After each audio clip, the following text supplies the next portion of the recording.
I'm just I am so fed up of doing stuff on Zoom now. I've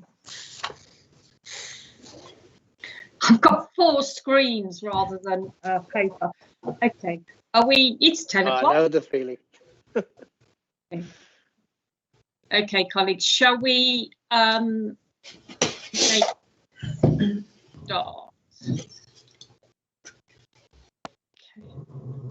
Okay. So,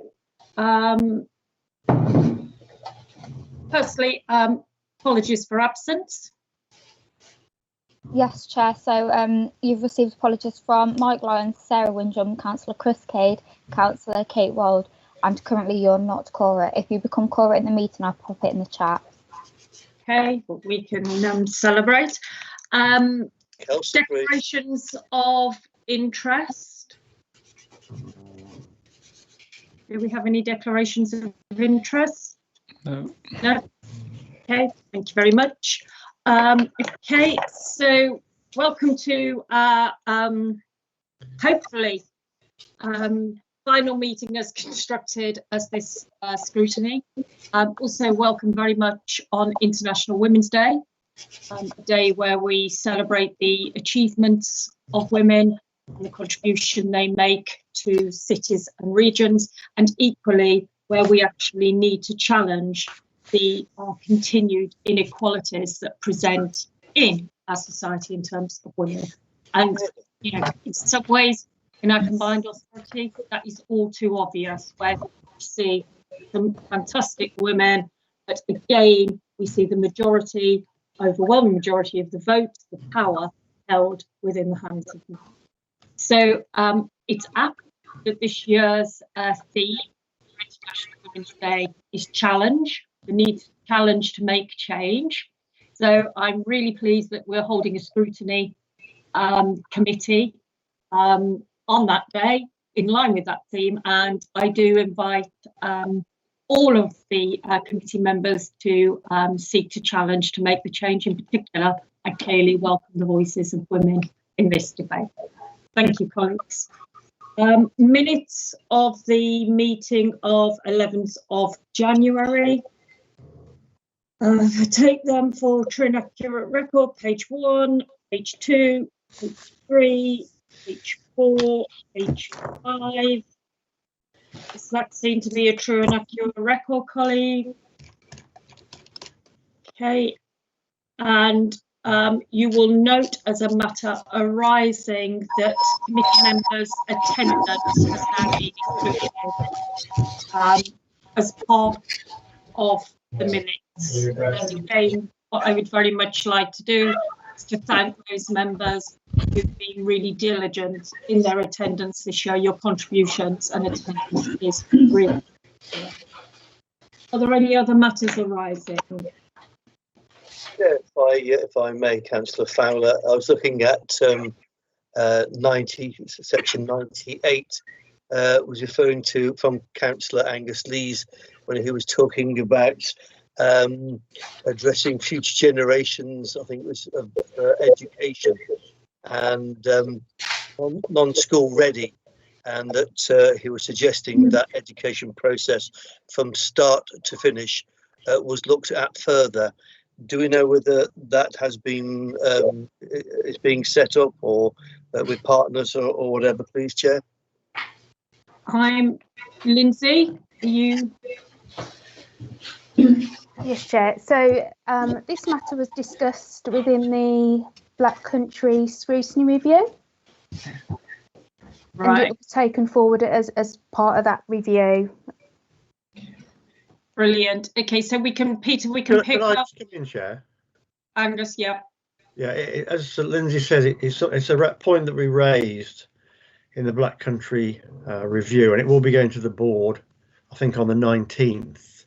But it's a particularly tricky area because education, the process is very fragmented, and you've got LA schools, primary and secondary, you've got academies, you've got colleges, you've got, you know, commercially driven organisations. So it's something that should be tackled, but the question is, you know, is it can we make an impact, or is it something that's got to be a solution's got to be come up with, and then that's got to be lobbied with government?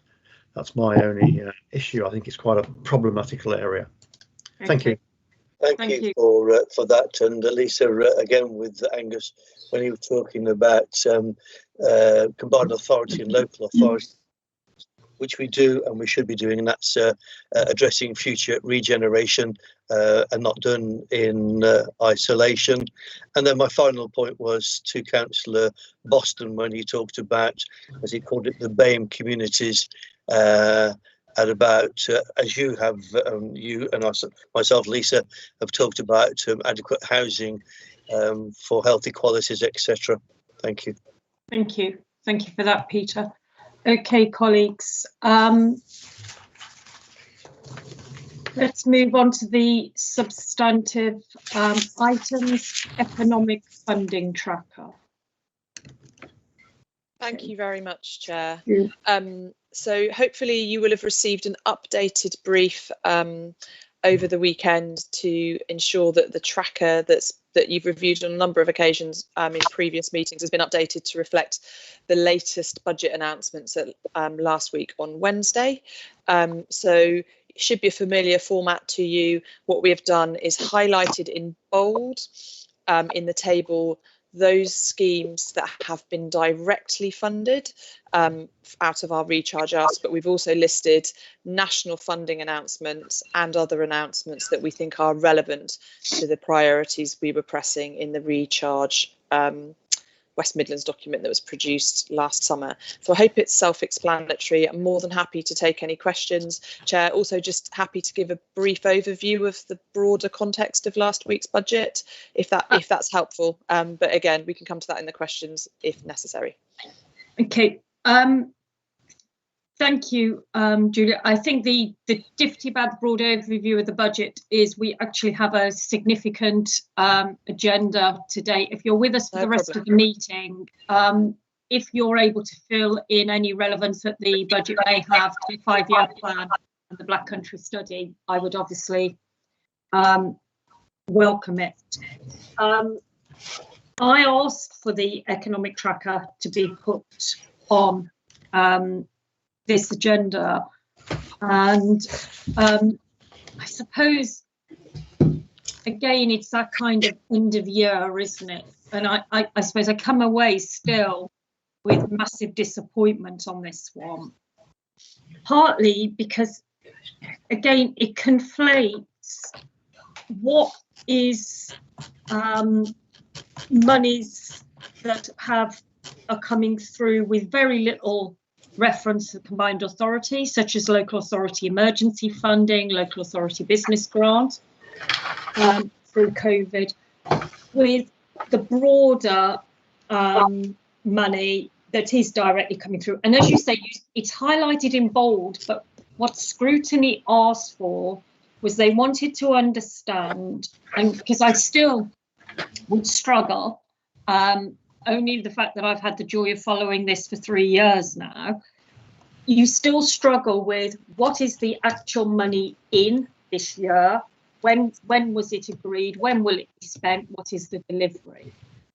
And it's only when a scrutiny there is that level of transparency and accountability can we have confidence that actually this is going forward. And so I find, you might as well start sticking in the annual settlements for each local authority in the region. What is also not fully clear is what goes to the left, what goes to the right. Okay, it's very selective, and I think Kathy and I were talking earlier, and Kathy, I'm sorry, I'm going to steal your word because I think it's was something. This economic tracker just feels very disingenuous, and I have a concern about sort of smoke and mirror sort of funding announcements attached to the combined authority at the best of times. And the whole point was this economic tracker was there so that there was clear, accountable information available to our constituents. And you're still not providing that. Kathy and Steve, I don't want to go into a debate today on the tracker. It's our last meeting. It will be something, though, that I think we will want to refer over as a matter of, need and, urgent action for the next committee. But firstly, Kathy and then Steve. Thanks, Chair. I'll be really brief. And yeah, you did steal my word of disingenuous.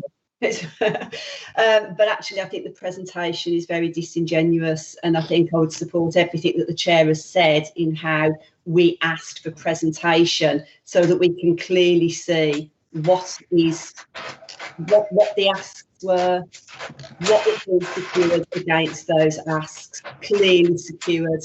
And I just refer to, I don't know what that is. I just refer to the amount.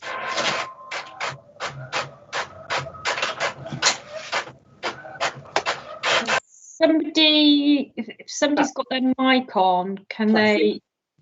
Yeah, it's gone now. So I just refer to the actual amount, the amount that we've actually secured versus the asks, and I think it's probably less than 10%. Which, when you look at that, unless you actually go into it and work it out, that wouldn't be clear. So, thank you, Chair. Thank you, Kathy. Stephen. I'm really disappointed with this, Chair, to be fair, because it's everything that's coming to the West Midlands, even the kitchen sink. Towns Fund has nothing at all to do with the combined authority. Towns Fund's bidded by local authorities. I'm a bit unhappy about the Towns Fund, to be perfectly honest. And when you get politicians who are due for election claiming that they're all singing, all dancing, our voice in Westminster, it really is disingenuous. It is a contract and it's wrong. They should be doing it. The simple tracker is each portfolio, what's the spend against what's the delivery. I don't know what's so hard about that, to be perfectly honest. There's everything in here. Anything that walks down the street that's got a pound note attached to it, it's in this document. And that is wrong. That's fundamentally flawed. That gives the wrong impression to everybody concerned with the combined authority and concerned with actual delivery. We're going to move on to the Black Country study later on. Be interesting to see what sort of spend there is and where the spend is. We had a cabinet member who openly admitted that no social housing has been a key factor in the delivery of the land and housing. At the last scrutiny, all the scrutiny before, that for me is unforgivable. So, let's have it simple for everybody out there. It'll be interesting to see if we're going to talk about the financial questions. When is he going to come to the combined authority and raise the levy? Because he hasn't done it yet, and it's election time in May. But we'll get one next year. Okay. Thank you, Stephen. Peter, and then I'll go back to Julia and we will move on. Peter. Yes, thank you. I shall try not to be political.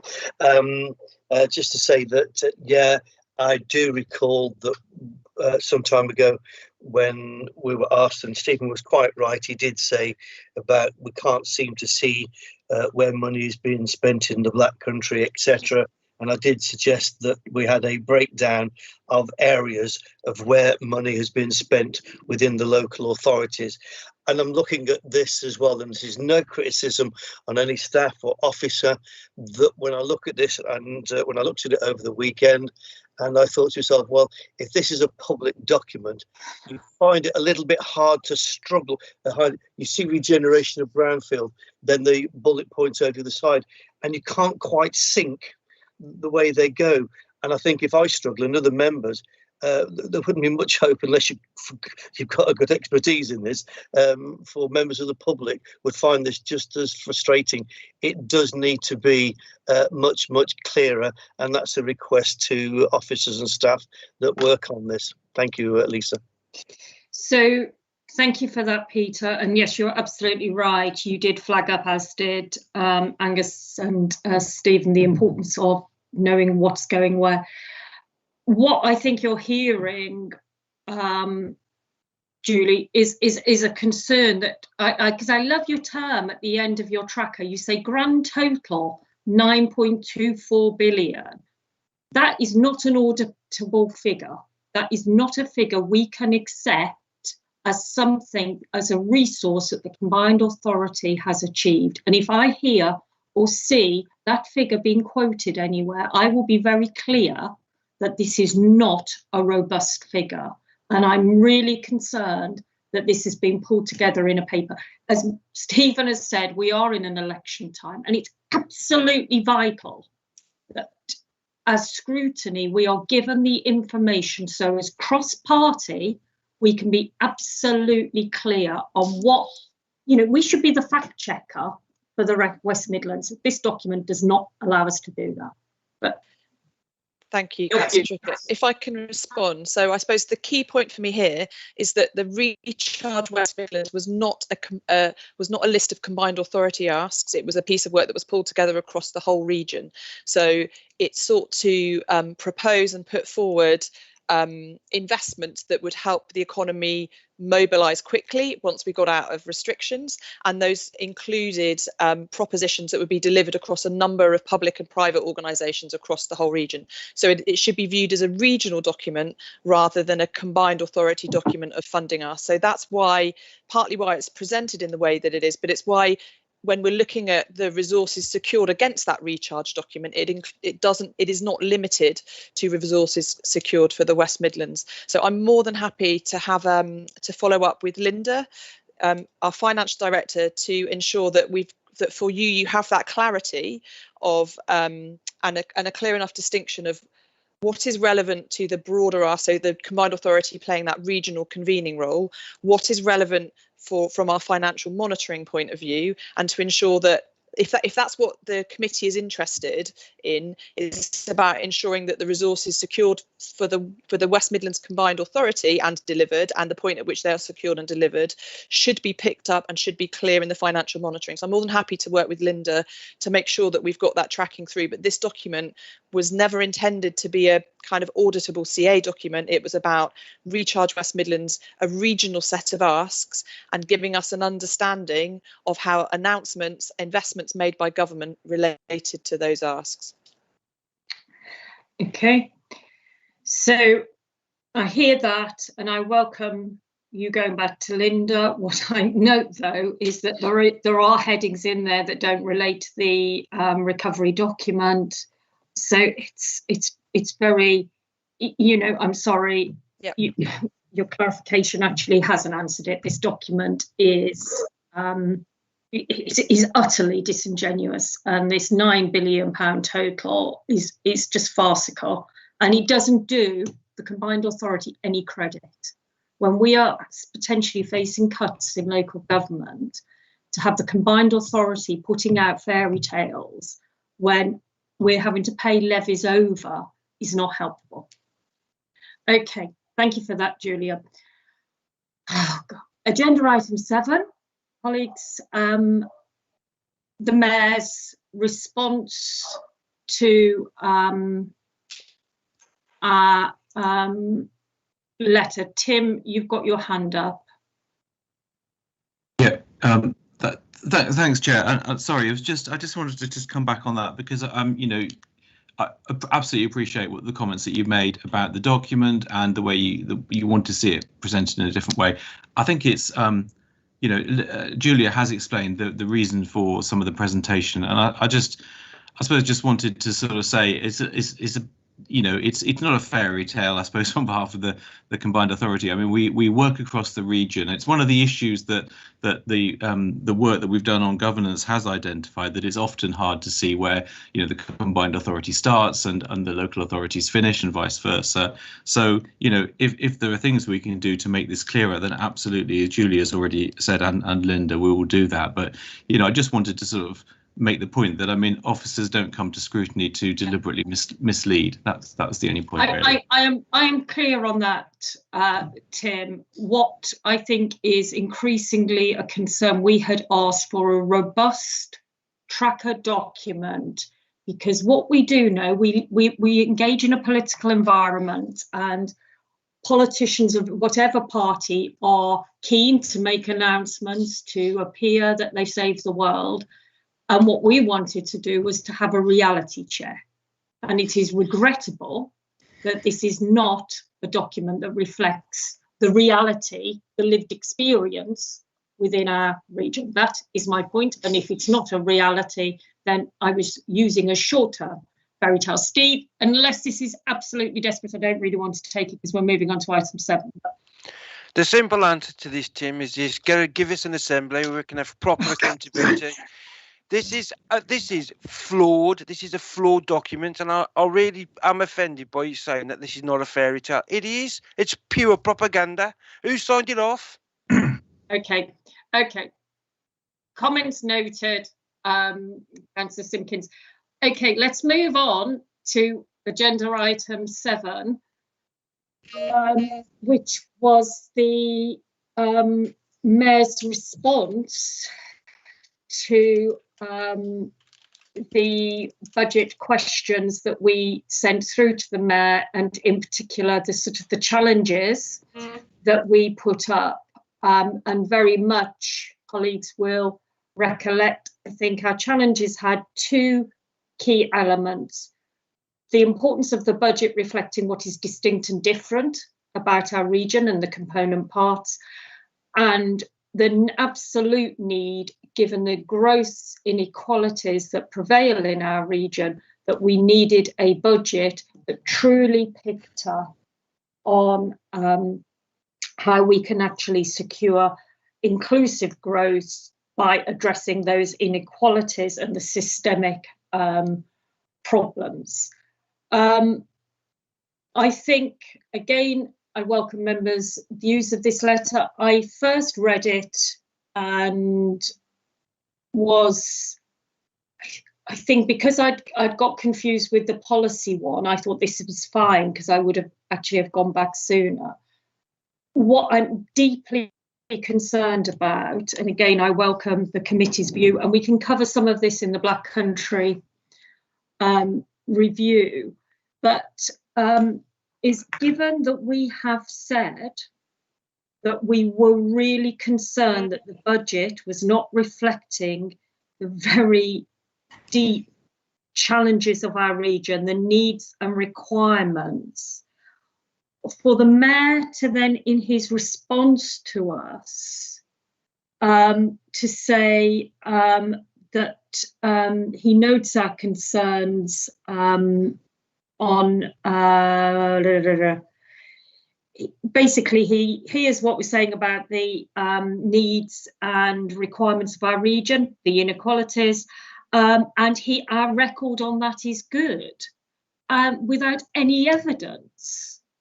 And given that in our question time, we flagged up time and time again, actually, that this is a region where we're operating twin track economies, where we have areas where there is accelerated growth, areas that are massively falling behind, where we have a huge amount of jobs at risk, the levels of furlough, where we have children who aren't school ready, 11 to 12-year-olds who've spent their whole lives in disadvantage. For the complacent response, I think we've got a good track record on that. I'm absolutely appalled.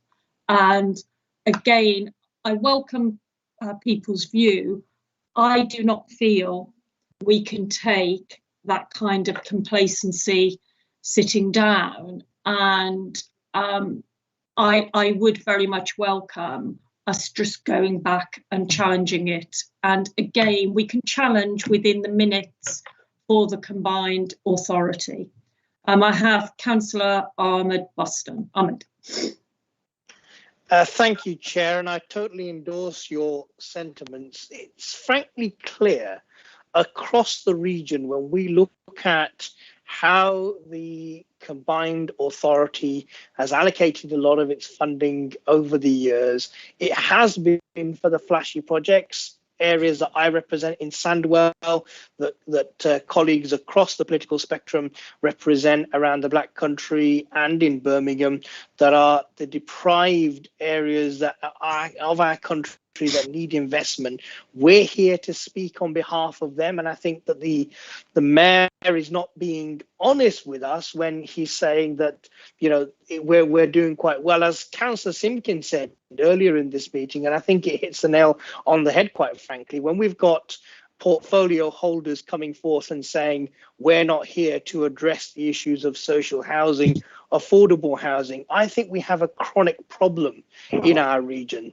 You know, a lot of actually moving forward and addressing socioeconomic deprivation is about accepting where the problems are, where the gaps lie, so we can work together in order to address those issues. And the fact that the mayor is not even willing to begin that conversation is quite concerning. So I totally endorse your sentiment, Chair, of challenging this and moving forward. Thank you.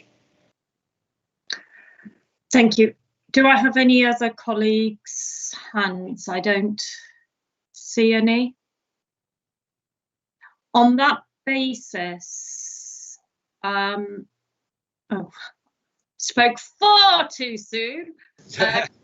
As always. Councillor Michael Chalk. Thank you, Chair. I'm usually called Mike or Fred or anything you like, belonging late for dinner. But I can't agree with what you're saying.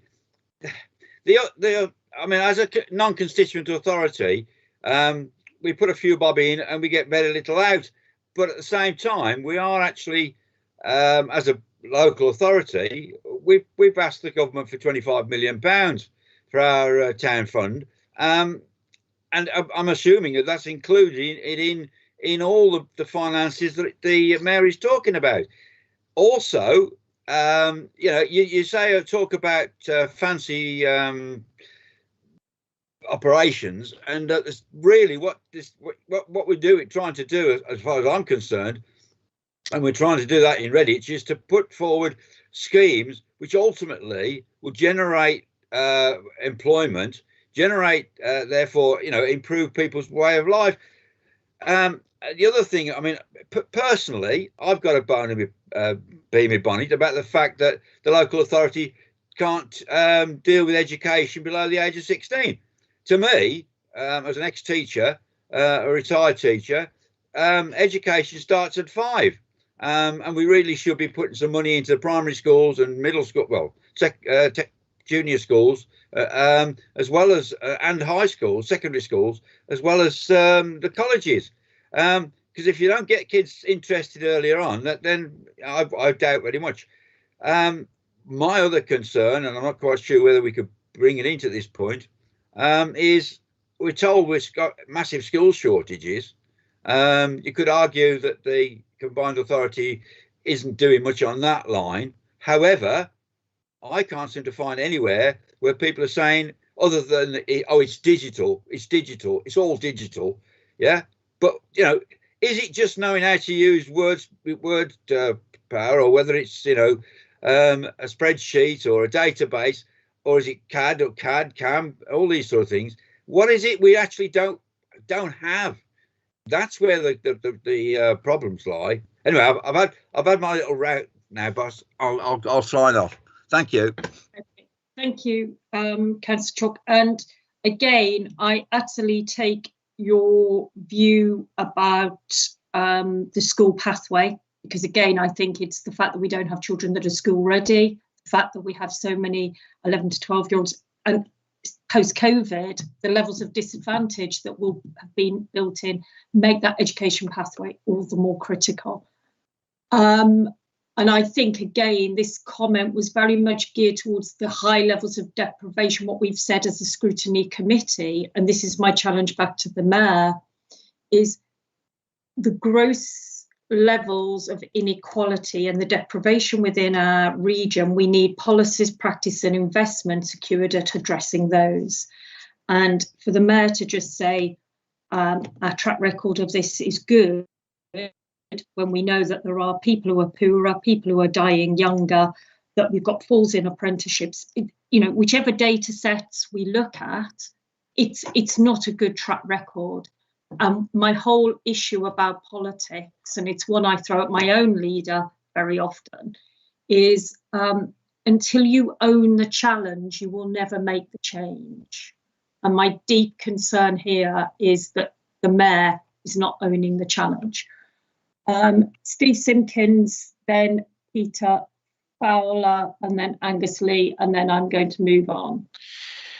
Chair, the problem that I've got is behind this document, there's a whole level of bidding processes where we're competing against our neighbours. That for me is fundamentally flawed. It really is. Is clear there's no industrial strategy for the nation. We know what we need in the West Midlands, and we've got to jump through hoops to get it.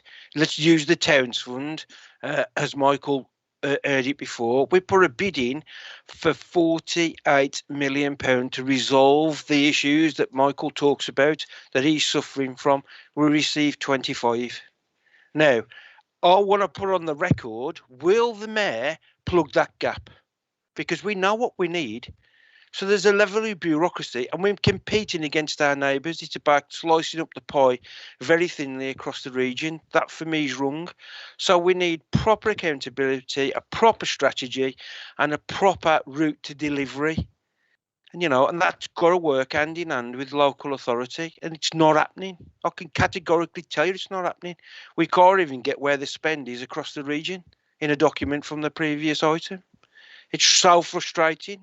Where it should be, the combined authority should be the guiding light across the region, and I don't see it as it is. It's not delivering. Okay, briefly, Peter Fowler and then Angus Lee. Ahmed, are you trying to come back in, or is it a past? Just trying to come back in on a brief point, Chair. Okay. I'll bring you in after Angus, and then we definitely move up in. Okay, Peter, Angus, then Ahmed, then next item. Peter. Yes, thank you, Lisa. I do sit here scratching my head. I'm sure Ahmed will come back, but I see, or the quote was, a list of flashy projects. I thought a number of the projects, actually, Chair, was actually agreed by boards. So it is things that are agreed. And I just find a little bit of the word flashy projects is a bit of a harsh word to say when it's been agreed by boards and by people. Well, there you go. And then again, it's that list of projects in deprived areas, which is what we were asking for before in each area of where there are deprived, what projects are being worked at. And again, I would agree with Ahmed and you and I, Lisa. We both agreed the same thing with social housing. There does need to be the West Midlands Combined Authority and local authority link. That for me is a must. And again, with education, education for younger people starts off from the local authorities and then over to projects with the local authority. And my final bit is, and I'd like to see if what Councillor Simpkin has said, that we have no industrial strategy, then for me, if that's correct, that is very sad, because we should have had this a long time ago, if you're telling me that an industrial strategy is not in place. Thank you. Okay, so just for clarification, there is an industrial strategy for the West Midlands. There's not a national industrial strategy, but there is a series of national documents like Clean Growth. The interesting element of our industrial strategy is that Julia will come and clarify exactly what we've got, I'm sure. The interesting thing about our industrial strategy puts the financial and professional services as the key priority.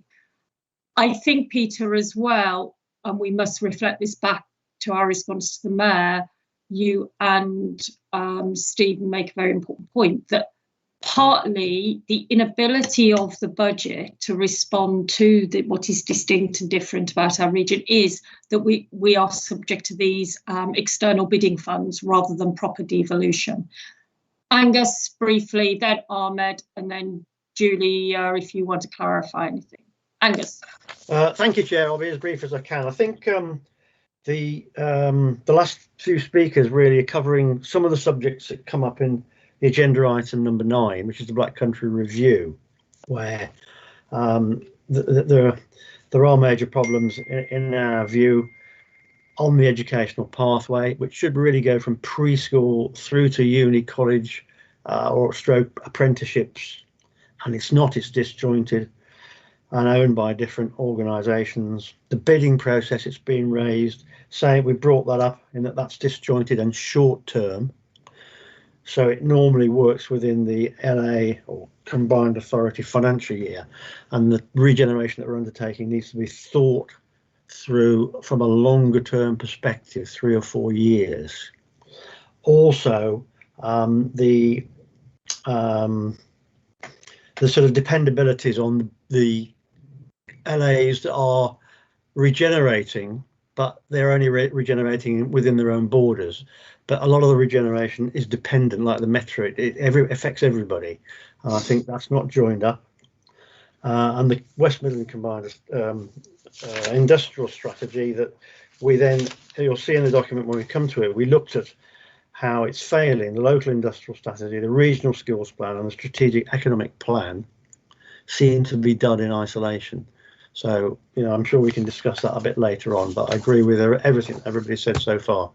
Thank you, Chair. Thank you, Angus. Ahmed, briefly, and then Julia for any clarification. Thank you, Chair. Very briefly, totally agree with Councillors Chalk and Fowler in terms of school readiness. Absolute consensus there. We should do much more work on it. But on the comment on the Towns Fund, it goes back to a previous point. We've got to be very careful, I think, at this combined authority, that we're not undermining or underappreciating the work of our local authorities individually in the work that they're doing. Let's be very clear that the money that areas have got in the Towns Fund is because of the hard work of councillors and officers in those local authorities who've been working terribly hard to lobby government for that funding. We've got to be very clear on what's combined authority related and what relates to our local authorities individually. I think when we start allocating things and start having a lack of clarity, that's when we move into a very murky territory where we can't accurately scrutinise what's happening in the combined authority compared to what's happening in our local areas. Thank you, Chair. Thank you, Ahmed. Julia? Thank you very much, Chair. Just 3 brief points. So we do have our local industrial strategy. I would just say on the point about the professional services, Councillor Trickett, so the major market opportunities we identified were specifically cross-sectoral. So the opportunity we identified was about the servicisation of a number of sectors rather than about business and professional services in particular. So it was looking at how for a number of sectors, a number of their products are moving towards services rather than it just being about BPS. In terms of the national backdrop, there was a national industrial strategy, but in last week's budget, we saw that that has been superseded now with a national plan for growth that was published by the Treasury rather than BEIS, who had previously owned the National Industrial Strategy. So it talks about pillars of investment across infrastructure, skills and innovation, and doing things differently in terms of supporting the transition to net zero, supporting a vision for global Britain and levelling up the whole of the UK. So I'm more than happy to share the link to that document and the briefing that we've prepared on the budget if helpful. And then just in terms of how that translates into all of our the region's economic plans. So there is an economic update paper going to board in a couple of weeks' time, which seeks to draw together all of the response and recovery plans that have been developed and delivered across the region in response to COVID, to review the evidence of what we now know about the impacts of the economic shock on our regional economy. It draws out a number of critical challenges, and I think that kicks off, kind of lays the ground for a process that will need to happen over the summer in terms of how we more fundamentally review our economic strategy. So beyond the specific review that was undertaken for the Black Country, we are kind of undergoing this process of kind of making sure that our regional economic plans are fit for purpose for the challenges that we now face as a region. And you say, Julia, that's going to the board, and that's a fundamental review of the economic approach going to the board. It's not a fund. So it's basically at this point we have undertaken a review of the evidence of the impacts on the region and drawn out what we see to be the key challenges that are emerging. So potentially a combination of short-term cyclical issues that are a direct result of the pandemic and how they interact with what we know were longer-term structural weaknesses in our economy. It's not prejudging any outcomes or priorities. It's just saying this is the evidence, and on the basis of this, we now need to revisit. I think Scrutiny would welcome sight of that document. It might be a lot more worthwhile than the economic tracker. Deborah, I'm desperate to move on from this item, but if you want to come in, and then I'm going to sum up and move on. Yeah, it's just a quick one, Chair, to just reassure Councillor Simpkins and other members of ONS that we share your frustration around the recent announcements around the competitive nature of Community Recovery Fund and Levelling Up Fund. And Julia and I are taking a proposal to Chief Exec colleagues to just suggest that we take a bit of time to see whether it would be a better option to look at the response to these opportunities, if you want to call them opportunities, by doing it strategically rather than by local authority. And you know, again, it's for us to join up the dots at a regional level and to try and join up central government, which is driving me completely demented at the moment. But absolutely, we are, you know, our view is that it's far better for us to be clear about a strategic approach to meet the big challenges this region is facing coming out of the pandemic. So we'll be taking that to your chief executives in due course. Okay, thank you for that, Deborah. And again, clearly that is something this scrutiny would I know from our past comments, would very happily support, not least because of our dislike of competitive bidding funds, but that absolute inefficiency. I mean, I think is it 125,000 capacity fund? Well, you know, it's quite good for the bid writers, you know, a bit of nice consultancy to come in there. Absolutely no use to building that strategic capacity and capability in our region.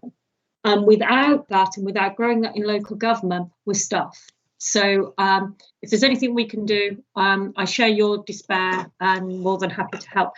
In terms of concluding this item and considering how we do it for board, what I have heard today is very much we have core agreement on we don't think the current situation, partly because of the disjointed ownership of skills education pathways, that actually means we're not addressing some of the challenges of our region.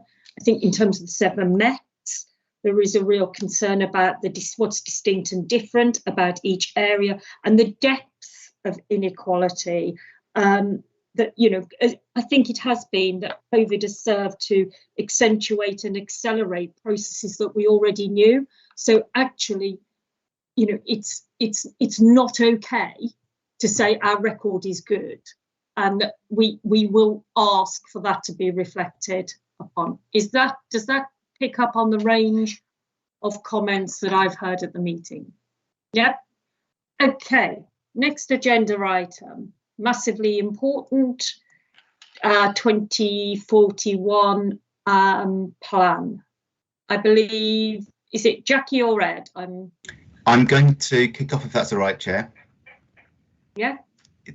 Yeah, and then I'm going to pass over to Jackie Homan, who's Head of Environment, and Barney Evans from WSP to take you through some of the details of the 5-year plan. Okay, welcome all. How many slides have you got?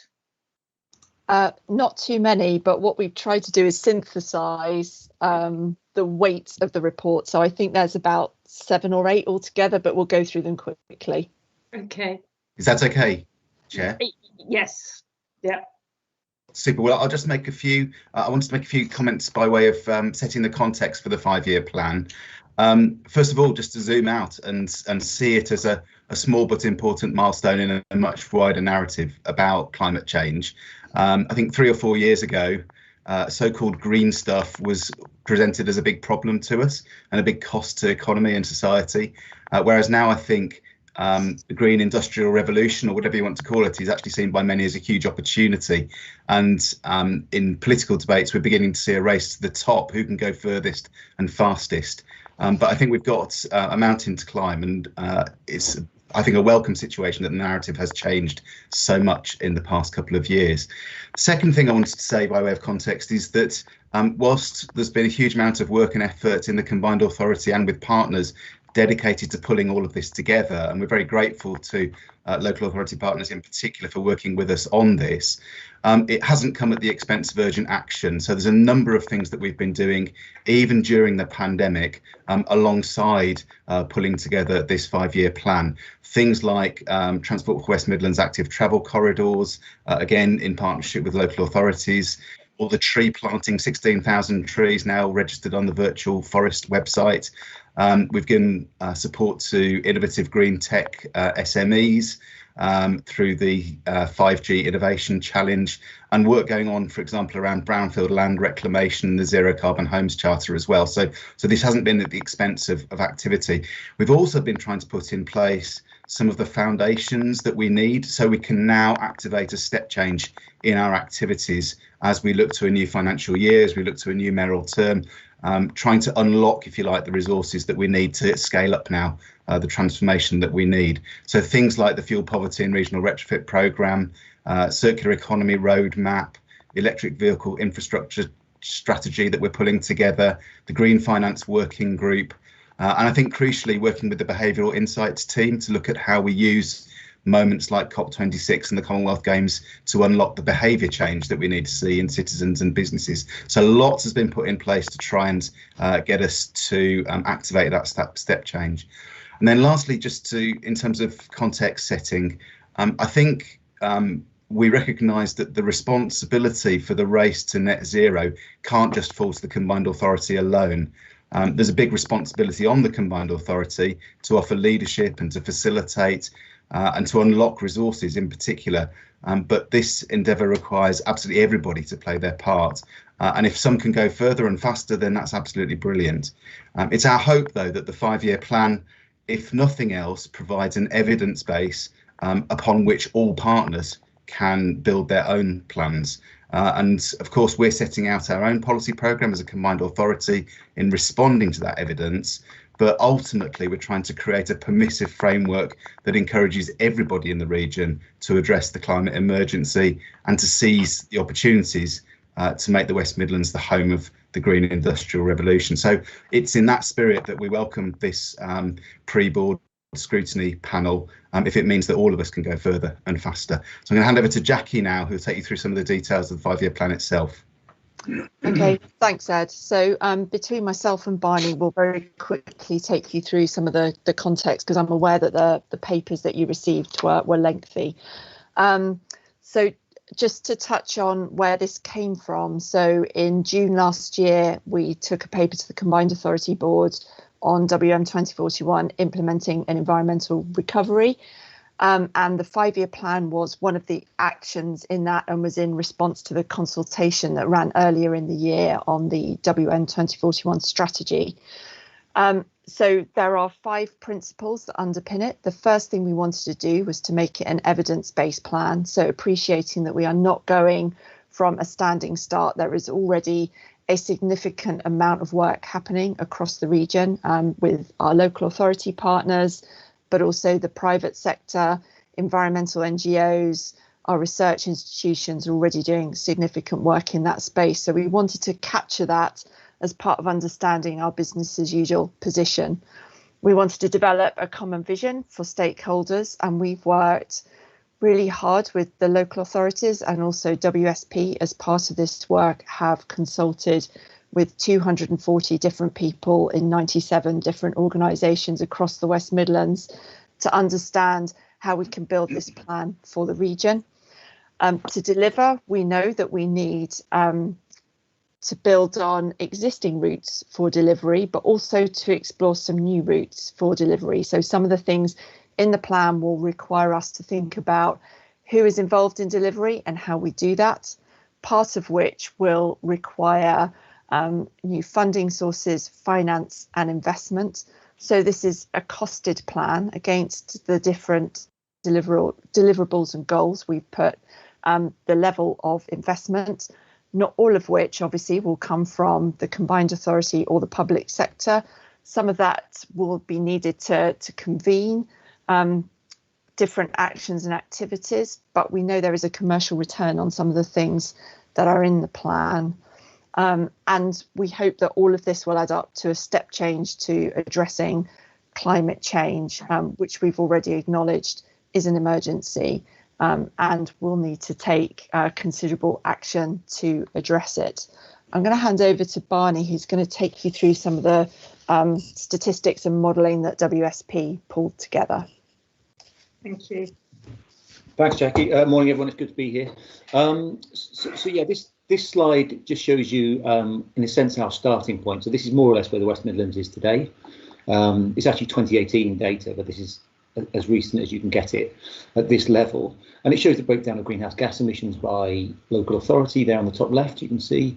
So we've got about 11 megatons of CO2 equivalent emitted across the 7 boroughs in that year. So a substantial part of the UK's output. The split by end user there, you can see middle top is where these emissions are coming from, and it's actually pretty typical and pretty in line with the UK as a whole. It's about a third for domestic, industrial, commercial and transport, slightly different.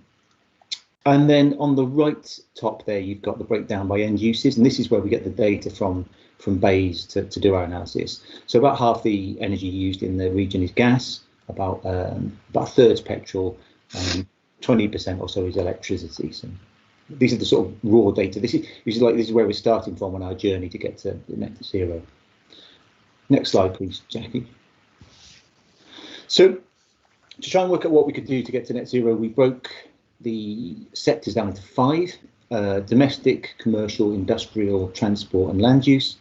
These are ways we split it before, because you can do it different ways, but it gives a good logic to the analysis. And then we looked at goals within those. So what can we do within those? And you can see a long list there, and we can answer some detailed questions afterwards. But fairly obvious things like energy efficiency, reducing travel or modal shift of travel, using renewable energy both on buildings, on ground, and that kind of thing. And we've essentially analysed each one for what its potential to contribute to that net zero strategy is, whilst also looking at the co-benefits of delivery, and in some cases the challenges it presents for delivery or for the region in that delivery. Next, please, Jackie. And then, so this is the outcome of that analysis, and you've got the actions or goals on the left there, and then you've got 2 dates. You've got one is the accelerated scenario to 2026, and then on the right column is the accelerated scenario for net zero. I should have explained before. Sorry, we broke the analysis. We set 3 different scenarios. We set a moderate scenario, an accelerated scenario, and a maximum scenario. And the accelerated scenario is our reference case, if you like, where we think it's sort of ambitious but realistic. And so these are the results of that, although you can see the results of the other scenarios in the longer report. So these are the kind of things we're looking at to 2026, and I think it's fair to say that they're ambitious and unprecedented, but we're living in times where ambitious and unprecedented things are happening, as Ed was saying. So it's we think this is achievable but ambitious. I'm not sure if it's, I won't focus on any particular right now, but obviously afterwards I can answer any specific questions on that. So I think I'll hand back to you, Jackie. Don. Just one slide on the financing. Sorry, apologies. What does it all cost? Of course. So our estimate of gross costs is there in that chart again for the same goals, and I think off the top of my head, I think it's about 4.3 billion in the 5-year period to 2026, or more like 15 billion to 2041. And the numbers for that come from various sources like the Treasury, BEIS reports, industry reports, that kind of thing. And I think it's fair to say also that they're probably reasonably conservative for 2 main reasons. One, we haven't really considered the economies of scale that come with the kind of delivery we're talking about here, so there probably almost certainly be some benefits there. And also when you look further forward at the 2041 targets, we haven't really considered the the drop in cost you'd expect to see in things like solar energy efficiency technologies, electric vehicles, and so on. So there's gross cost. As Jackie also implied, there's quite a significant return on investment from these investments in most cases, and in some cases they're commercially returned. So if you look at land use and renewables, a lot of that investment could be done on the basis of a return on investment that will make it just commercially viable, and in other cases it's going to be taxpayer money, in other cases it's going to be persuasion, in other cases it's going to be regulation, and perhaps we can talk a bit more about that in the scrutiny session. Okay, thanks, Barney. So what we've done is we've taken the independent work provided by WSP, and we've now looked at that in terms of what we can put in place as a combined authority to accelerate this work. So we've broken it down into the same 5 areas that Barney talked through: domestic, commercial, industrial, transport and land use, and also thinking about the cross-cutting systems management and governance that might need to be put in place to deliver. So things like, for example, behaviour change, carbon literacy, and skills. The authority board paper that precedes the evidence-based work that Barney's presented in the agenda packs. We've also put together a draft governance structure, so what we're calling a wiring diagram, so you can see in there how we plan to organise this work. So the different actions, the 17 actions across the bottom, the boards that cover those areas of activity. The new one that we've added in is the Natural Capital Board, given the importance of that in both the 5-year plan and also as part of the wider environmental work. And we see those boards feeding into a net zero delivery board, which will be built from a wider group of stakeholders to oversee our progress towards the net zero targets, and then how that feeds into the existing governance structures, so the Environment and Energy Board and also the Combined Authority Board. And then just the final slide, one of the my laptop, slide won't move on there, is that as part of the investment plan proposal in the paper that you've currently got, there are 3 different options.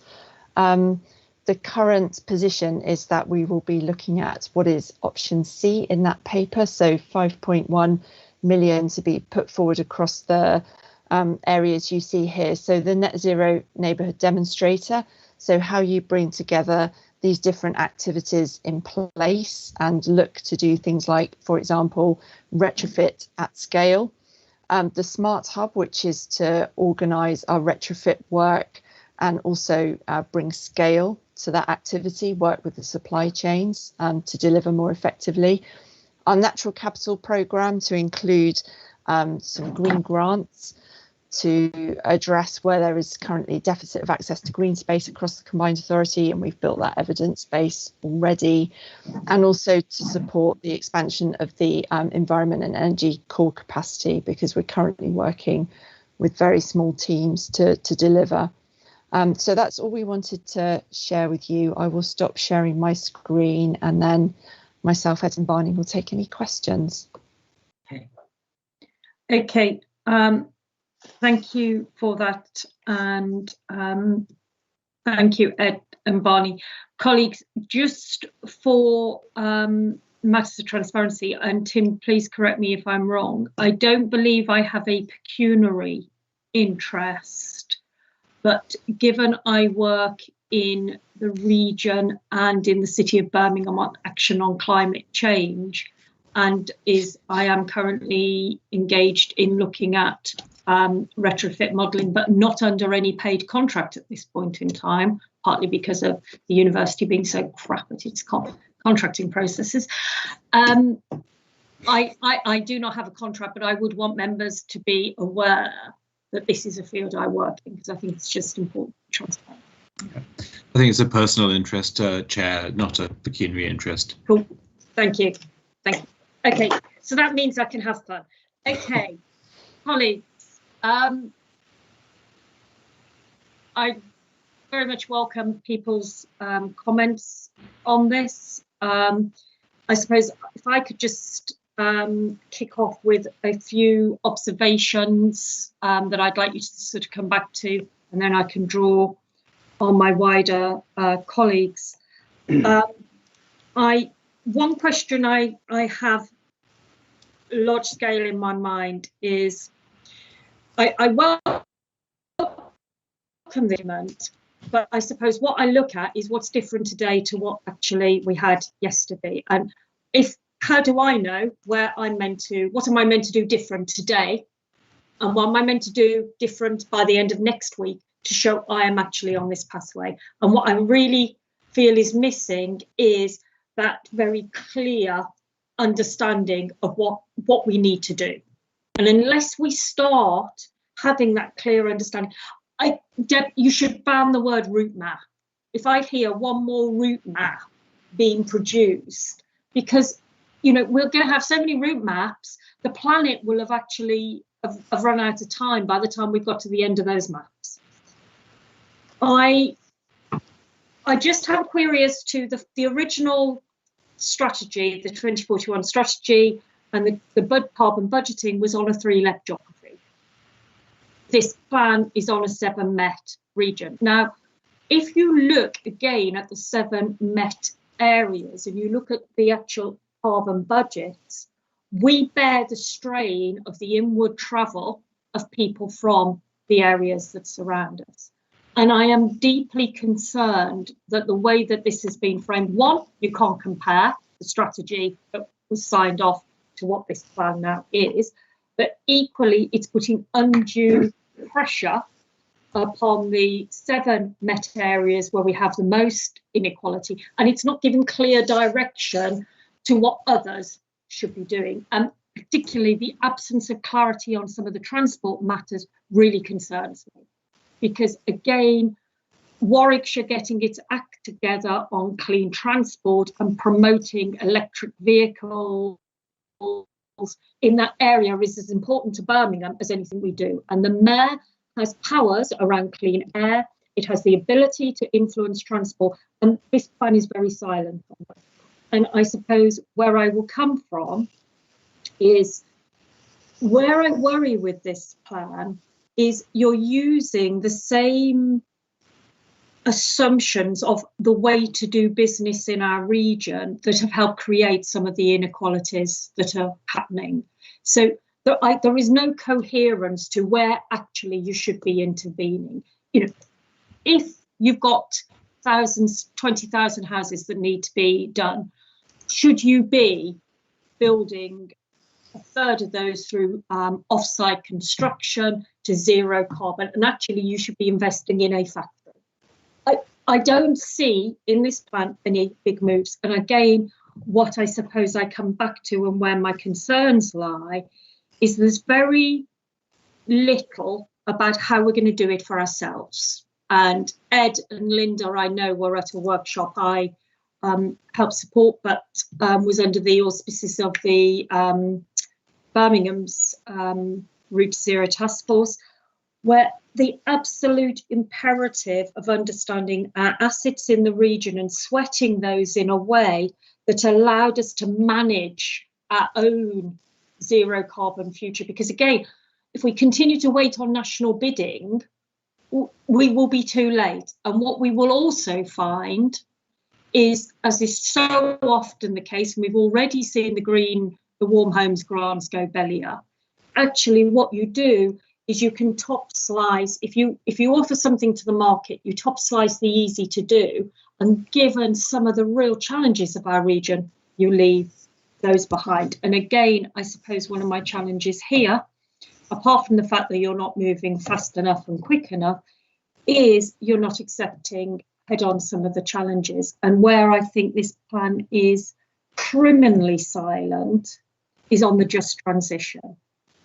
Given the jobs that are at risk in our region, it talks about talking to Jaguar Land Rover. Jaguar Land Rover has got its own really, really fantastic sustainability team. It knows what it needs to do to its business. It's the SMEs in the Black Country that don't. It's those medium firms where 100 people are employed whose jobs will go before we've made that transition. And I think, again, the issue for me here is it's not just one transition. We're going to be transitioning through Brexit. We're going to be transitioning from COVID and climate. And unless we have some coherence on how we're going to manage that transition, you fail. So I have some deep concern. And then my other sort of final point is there's allusions to behaviour change. And again, I'll start where I'll comment where I started off. Maybe some of those who drive their SUVs into my city could actually start catching the odd train or two. It would actually help matters. When the economics of housing retrofit do not stack for somebody for the lifetime that they're in their home, you're never going to change your behaviour because the simple economics don't work. And you cannot expect the economics that the private sector won't find bearable to be borne by the population. And we're not explicit in that challenge. My other final point, and again, it's more of a technical query, the figures on retrofit, I've had figures of between £10 billion per 200,000 houses down to your 12 billion for 1.1 million houses. It would be awfully easy if we could actually settle on some kind of robust figure. And again, I've had the figures from consultants who've worked in the combined authority. So different consultants are giving me different figures, which doesn't give me comfort as a politician in this region. Having said that, it is a really important baseline, and I do take Ed's opening point that it's a small important milestone. The difficulty is, unless the combined authority starts behaving differently, brokering the change, financing the difference, looking at the investment models, it will never be anything other than a small milestone. Can I bring in, I'll go on the order the people are on my screen. Councillor Simpkins, Councillor Chalk, Ahmed Boston, then Deb, if you want to come, if that's okay. This is, for me, is what the combined authority was set up to do. This is really fundamental. This is about skills, jobs, changing people's lives and perceptions. I've got some reservations, which I always will have. I think the costings are way too low. How do we know what the state of people's properties are? How do we then cost what the clean-up cost is with regards to solar panels? Because companies who've fitted solar panels no longer exist. There's got to be legislation change. There's got to be a cost to skills and education for this region to build its own green agenda and its own green technology. That has got to be a key factor that comes into this. We've also got an opportunity with our land and housing delivery where we can put caveats into the type of build that comes forward for investment. It should be zero carbon. Everything we've done, and for the last 4 years, should have been of a zero carbon nature. What's your plan for zero carbon?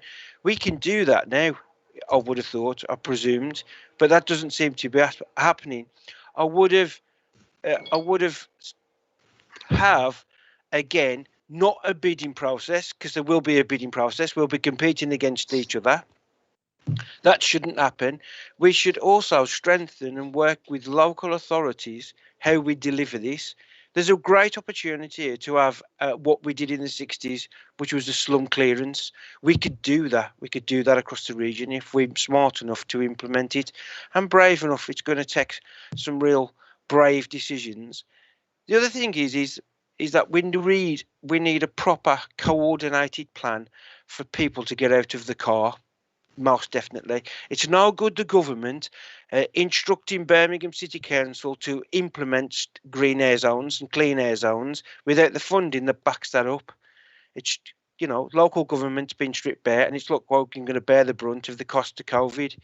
So therefore, there needs to be real thought about these plans moving forward. But I welcome this. But there's a great opportunity for me. We've got to really all pull together on this. We also not just put all our eggs into one basket. Battery factory.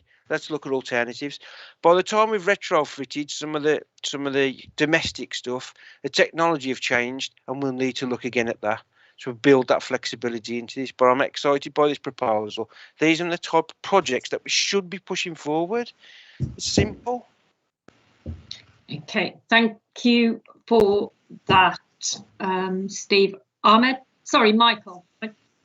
Thank you, Chair. Very, very quickly, after 40 years in local, as a local councillor, I should be well aware of what I call sort of officer jargon and officer speak. And I'm a bit concerned about this report, that it's actually a lot of that. And how do we explain all this to the general public? That to me is the answer. We've got to get the general public on side. And if we don't get that, if people aren't prepared to, as you said a moment ago, get out their cars, we're not going to achieve it. There are certain things I was saying to my wife last night. The two things that I think are concerned, well, not concerned, but we've got private transport. We've had it now for the best part of 100 years, I suppose, and also international travel, both of which are carbon generating, I suppose, at the moment. But I think the general public will want to keep those two things at least. And therefore, that's where we should be looking. I think ASA to explain the whole concept to the general public in a way in which they can understand, not in officer jargon.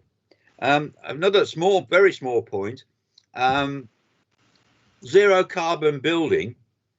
Yeah, I mean, I've got a planning committee meeting on Wednesday where we're building some houses, but I can't insist that the developer goes carbon neutral, because that's not in the planning regulations, and we can't do it. We can say to the do what you can, but we can't say you must do it, and you must generate and build houses which are carbon neutral even today. So we've got to be very careful what we can achieve and what we can't.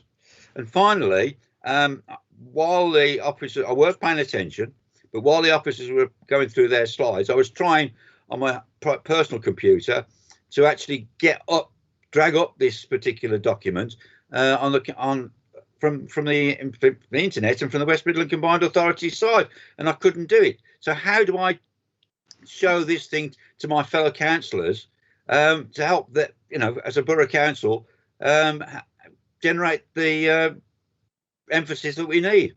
Perhaps somebody can explain to me how I can do it, please. Okay. Thank you. Thank you, Michael. Just to be clear on that one, this document is going to the Combined Authority Board at the end of this month, so it wouldn't be freely available on the internet at this point in time. Ahmed? Yeah, thank you, Chair, and I totally concur with Councillor Chalk in terms of his point about jargon. Look, the reality is that people who live in Sandwell that I represent, we all want cleaner air, we all want to go greener, but it has to be, as you said, Chair, a fair and just green industrial revolution. And the biggest issue that I have is the lack of information of what everyone is supposed to be doing. A point that I've made at this Combined Authority repeatedly is around the inclusion of the diverse communities of our region. We are very fortunate to have one of the most diverse regions in the country. Hundreds and hundreds of languages, people from all sorts of backgrounds who come and make the West Midlands their home. But I don't see how they are involved or included in the formation of this strategy. And to Councillor Chalk's point, I don't see the language that draws people in and tells all of us on an individual level what are we supposed to be doing to make ourselves a part of this process, and also in terms of businesses. I think businesses, especially SMEs, have a huge amount to offer when it comes to ensuring that revolution happens, because we can't do it unless everyone comes with us. So I think clearly a need for simplification and a greater level of clarity of what all of us and our role is in this. It would be welcome, but I of course welcome the strategy in principle. Thank you, Chair. Thank you. Gap. Thank you, Chair. So I'm just going to say a couple of things and leave the detailed responses to Jackie and Barney. But what I would want to put on record is the massive amount of work that has been done by Ed, Jackie and Barney and others to get us to this point. It's been an absolute heroic effort, and I'd just like to flag up my thanks to them. I also think we should just be open and honest about this, in that you know, the seven Mets that make up the combined authority are not a hermetically sealed bubble, and we need to have a bit of swagger about ourselves when we engage with government, because what happens in the second largest regional economy outside London will have an impact on whether the UK is able to reach its own net zero targets. Absolutely. So they need to care about what we do and what happens in the West Midlands. So my personal view is we should be inviting government to join us. I won't use the term roadmap, but on this work that we're doing to achieve net zero for the West Midlands. So it could be that we invite them to sit on the zero carbon working group, or whatever governance arrangements. I think we should open that up to government, because they should have some skin in the game as well. And all the comments made around engagement and simplifying this very complex message actually is heard loud and clear, and it's certainly something that I know Ed and Jackie and Barney are kind of thinking about, and not just doing the kind of behavioural science bit, but actually doing the engagement with people that live and work in this region. And we are working closely with the Young Combined Authority, and I know you've got a couple of reps on the committee today, and they might want to say something about that. But actually, you know, I don't want to use that term loosely about, you know, young people are our future, but that's the reality. And we need to make sure that we're responding to the world that they want to live in the future. So, but I'll leave Ed and Jackie and Barney, sorry, to talk about the more detailed issues. Thank you. Thank you for that, Deb, and really helpful. Colleagues, I'm going to ask Ed, Jackie and Barney to come back on those points, and then I will bring in Aisha, Peter Fowler, Kathy Baton and Naeem. And then we will move on to the next item. Ed. Thank you, Chair, and thanks to everybody for those comments. Really very helpful and good steers, really, in many respects, in terms of how we roll out this plan. I mean, I want to be clear that the 5-year plan is a baseline. You know, most of the material here is an evidence base. We needed to know exactly which goals, which areas we needed to focus on, and it's provided that evidence for us, and that's provided that evidence for all of us in the region to see where we need to move forward. And in terms of big moves, we all need to consider what are the big moves that we can make in response now to that evidence base. But I do take the challenge about, you know, big moves. What are we going to do differently? Very seriously. I think what we've done here, particularly in section 222 in the report, is set out 17 different big moves that need to be made, and you know, already we're under pressure not to produce more and more details in these reports. We could say quite a lot about those 17 different things that are set out there, but I will just flag a few of them because I think it's really important to respond to some of the comments. So the local transport plan that's coming up is going to be absolutely critical in addressing those air quality issues, and that's a big thing that will come no doubt to the Scrutiny Committee and indeed to the board in the months ahead. We will see, I hope, some big moves in there. We've got a zero carbon charter, and now we need to decide as a combined authority what proportion of homes we're going to insist are built to zero carbon standards. That will be another big move that will spill out of the back of this 5-year plan. We've talked a lot about retrofit. We're already in conversation with directors in the different local authorities about how we coordinate on retrofit. Again, it's back to the issues we were talking about earlier around competitive bidding and so on. We're proposing here in this document that we create a coordinated function around retrofit so that we don't have to do that silly competition that is being asked of us. That for me is a big move as well. The net zero neighbourhood proposal again, I think will be fantastic if we can create a demonstrator neighbourhood, again, breaking away from the idea that this is all going to be one household trying to retrofit. No, here we do it on a street by street basis, a neighbourhood by neighbourhood basis, and look at all of the other infrastructure we need to put in place to make them. That for me is a big move as well. And then the £1 million community green grants programme, which again will work in cahoots with the local authority officers on that, I think could make some really big changes, particularly in those neighbourhoods where we know there is poor access to green space, where we want to target those grants. So I think there are some big things in here. Unfortunately, because it's such a big document and so covers so many things, it's difficult to see those. I did want to pick up on two other things though before I hand over to Jackie and Barney just to do some of the technical details. On the just transition piece, I accept the critique and we'll go away. Perhaps we haven't made it as explicit as we should have done. But one thing that I think is really important to spell out is one of the reasons that we are looking at the accelerated scenario as opposed to the maximum scenario is the accelerated scenario creates the space and time for companies, particularly SMEs you referred to make the transition they need to make. If we go for the maximum scenario, that could potentially put more pressure on those SMEs. We might lose jobs without being able to make the transition in an effective way. And so I think that's one of the kind of cautions that we have about moving faster. Again, as I've said, if we can move further and faster, I think we should. But in terms of a just transition, we've got to be very careful about how we handle that transition. So we allow the time for people to make that skills transition, allow businesses to make that transition themselves. And then the last comments I want to make around jargon and behaviour change and how we explain these kind of things to the public. Probably none of us around this table would necessarily share this document, let alone the 350-page evidence base with the general public and expect them to want to make a change. So for that reason, we're actually working now very carefully with the behavioural insights team in government, well not in government, sorry, in nationally, the behavioural insights team, to develop a behaviour change programme that we hope to launch in May, June time this year.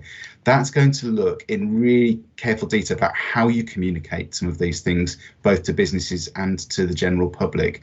What we know is simply telling people not to heat their homes or to get out of their cars and get on public transport isn't necessarily the best way forward. There are more subtle ways, more subtle messages, and it's with the behavioural insights team that we're now working up what that might look like, how we use moments like COP26, how we use moments like the Commonwealth Games next year to kind of create a buzz around behaviour change and to use those as opportunities to make that transformation. So forgive me, this paper isn't necessarily for the general public. What we're going to do is to bring other material that we will be able to use for the general public later in the year. Last thing to say, just in terms of the technical details, I don't know if Jackie wants to pick up on the 3 LEPs versus 7 MET geography, and then the costings being too low. Barney, you might want to come in on that particular issue as well. Yeah, I can cover probably both of those. So just on the 3 LEP geography, yes, we're conscious for some of the things in this plan to deliver effectively. So, for example, on the natural capital targets that have been set out in here, we will definitely need to work beyond the 7 MET authorities, and we're already proposing through a paper going to the Environment Board on Wednesday through a natural capital plan that we engage with the non-constituent authorities, for example, on that particular issue. So it isn't just going to remain a 7 MET issue, that will go beyond that. In terms of engaging with the local authorities more widely, I think Councillor Simpkin raised that we have a regular low carbon officers group where we bring the different authorities together so that we can collaborate and coordinate on these issues and what everybody is doing. We've also set up a net zero directors group as well to make sure that we're coordinated across the authorities. And I think the last thing that I wanted to flag is, we purposely did this as a 5-year plan so that we have intervals where we can take stock and understand how technology, policy, regulation has moved on, rather than writing a 20-year plan up front. And I think the monitoring and measuring of this plan as we go forward will also be really important. So annually, we'll be looking to review where we are and what is doing well and where we might need to put additional effort, resource, and so on. So it will be an iterative process as we go forward.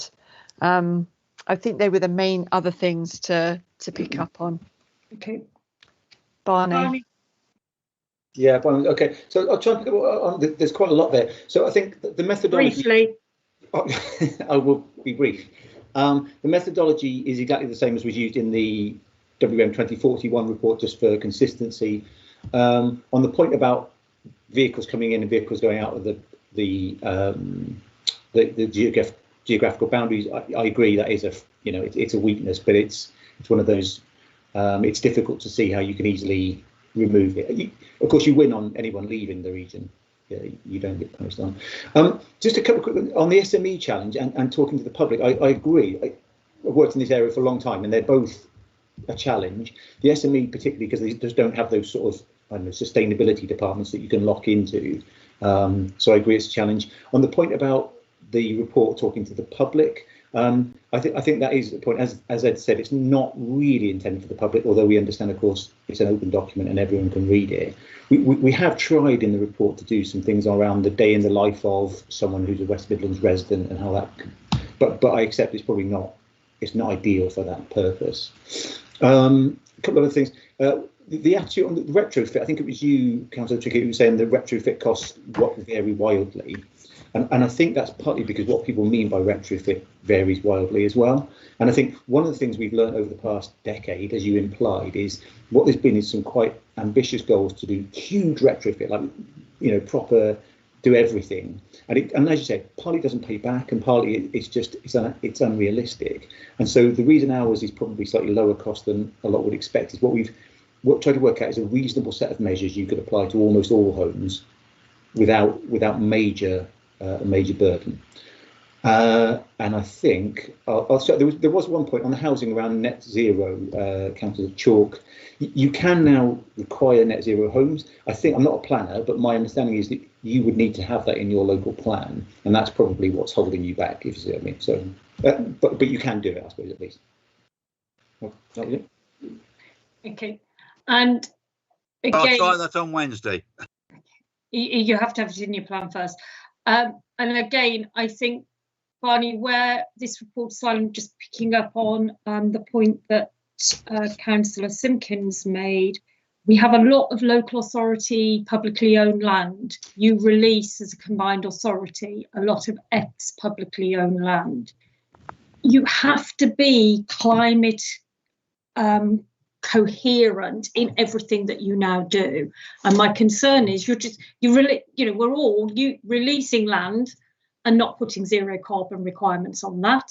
We equally are investing, millions are going into tower blocks across the region, quite rightly because of fears of Grenfell, but actually some of those tower blocks will never be energy efficient. So we should be looking at clearance, and to me this is a game where the combined authority should be coming into its own.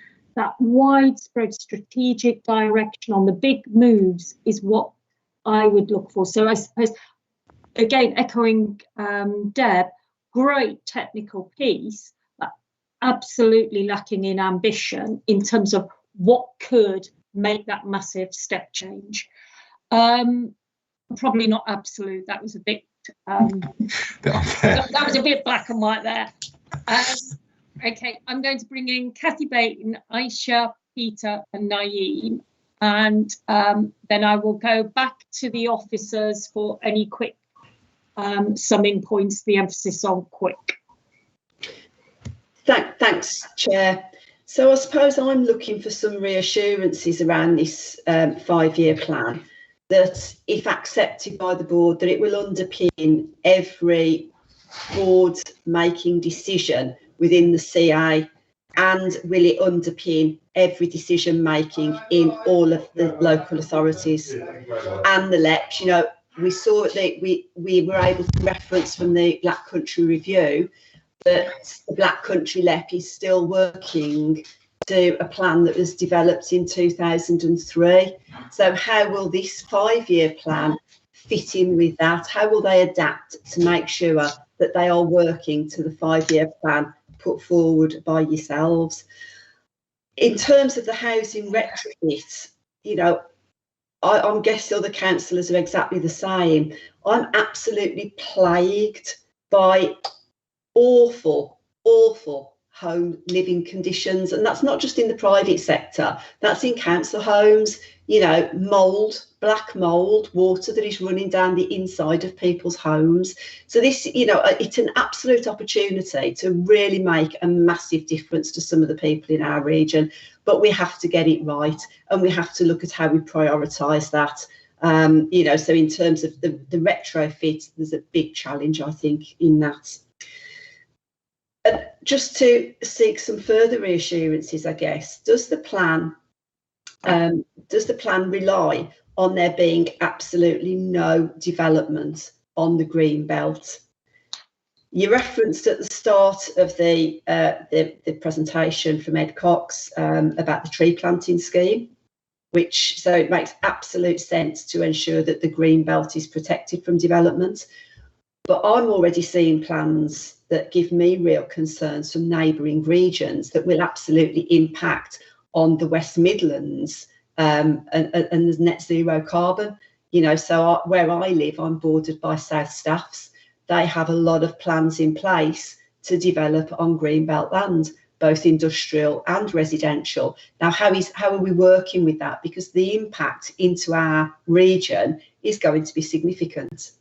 So those are just some of the issues I wanted to raise, Chair. Thank you very much, Cathy. Aisha. Thank you, Chair. I'm sorry I'm late to discussions, but just I wanted to echo what was said earlier in terms of inequalities. And I think it's really, really important actually to address the systematic inequalities that further disadvantage certain populations. And I guess the need to actually look into deeper inequalities. Now, in regards to this agenda item, I just want to say environment is one of the Young Combined Authority's key priorities. Now, my personal experiences have time and time again shown me, and it's become very obvious, that good awareness and education is key. In fact, speaking to some board members, it was clear that peer-to-peer conversations where young people who are more likely to relate with on issues is more effective. Now, just to put it into context, I'm part of a group with some YCA members monitoring our step count and actually substituting our transport modes. So, for example, car choices and train. And this was part of a wider environmental pledge that co-leads for environment are leading on. So I used to use my car quite a bit. And ultimately, since this, actually, I've reduced my car usage during that period. And actually, it's put a lot of things into perspective. Had I not joined this group or even been, motivated by other people who are quite, similar to me, I probably would have not tried pushing myself as much as I did, or even been that slight conscious of my travel choices, which has now actually made me a lot more aware, but also, become more conscious in that. Now, I come from a, working class family, first generation to go to university, of Pakistani heritage, and my parents have genuinely had a lack of understanding on a lot of general matters. I mean, I didn't know half of this stuff before my involvement with the YCA. Some of my family members now actually have asked me, oh, what do you do? What can I do to do better things? Actually, it's been encouraging for them to see what I do. And it's been more of a domino effect type thing. And I guess what I really want to say is that a lot of people don't know what is most effective. So actually highlighting various ways, the ways they get involved. So in this context, maybe like planting trees or, recycling stuff can create that shift in behaviour, but actually result in creating that larger behaviour change that you guys have referred to before. And I stress the importance of all communities actually understanding the why and how, and perhaps only then will they be a bit more responsive and conscious. And I guess in another matter completely different, it's the example of the vaccine and the reluctant attitude from certain ethnic minorities in taking the vaccination. So it's that public heart and mind actually in play. Thank you for that, Aisha. And I think, again, Aisha makes a really important point that isn't reflected in this document. And it goes back to my just transition point. What is distinct and different about this region? We have the greatest concentration, spatial concentration of poverty anywhere that you will find in the UK. We've got mass deprivation. We are diverse. We have different communities from across the globe. We need to ensure our documents reflect that, and the behaviour change and what you do in Essex will be very different to what you do in Birmingham. And again, I think we need to pick up on that. I'm going to take Peter Fowler, then Naeem, and just come back for any technical issues from officers. Peter and Naeem. Thank you, Lisa. I do a number of comments to make. First one was, as I was listening to people, we have the West Midlands Authority, Lisa, as you mentioned, with the various Mets, and it is having that common vision, as we've all agreed, and the challenges to everybody. And that, of course, has been said by other people as well. It is also about the behaviour change. With the 5-year, I'd agree with Ed, that was a baseline. And if you can aim to get it a little bit faster, a bit quicker, depending on how things are working, the better rather. It's looking at the next steps. I agree with Ed again. There does need to be a change with zero carbon. We have already said this in the ONS here and in the Environment Board about getting the planning departments to actually put in the environment section about their zero carbon before they agree to a plan and approve it. And again, with businesses, it is about, with all of us finding those goals, making sure we can get economies of scale. One interesting bit, I think, Lisa, is we've had before, is about, well, as they call them, a tracker. It would be helpful to have a regular tracker on the progress, the differences, the outcomes, and also the timeframes. So we've got that. We can actually see that, both ourselves and the public, of what differences that we are making. And the one thing I do find a little bit, my shoulders go a little bit when I hear about bidding, and then we are bidding against each other. And I would have thought, I think Ed had said, it's about those big moves. It's about prioritising, agreeing to prioritise on those areas. Then I guess at the same time, if you can get a list of saying 1 down to 10, for example, then at least people can see, right, X is on top priority 1, and I can see we're on priority 3 or 4. And I think that helps councillors, the public, etc., to focus that they are not forgotten, but they're on a list, and as it moves up.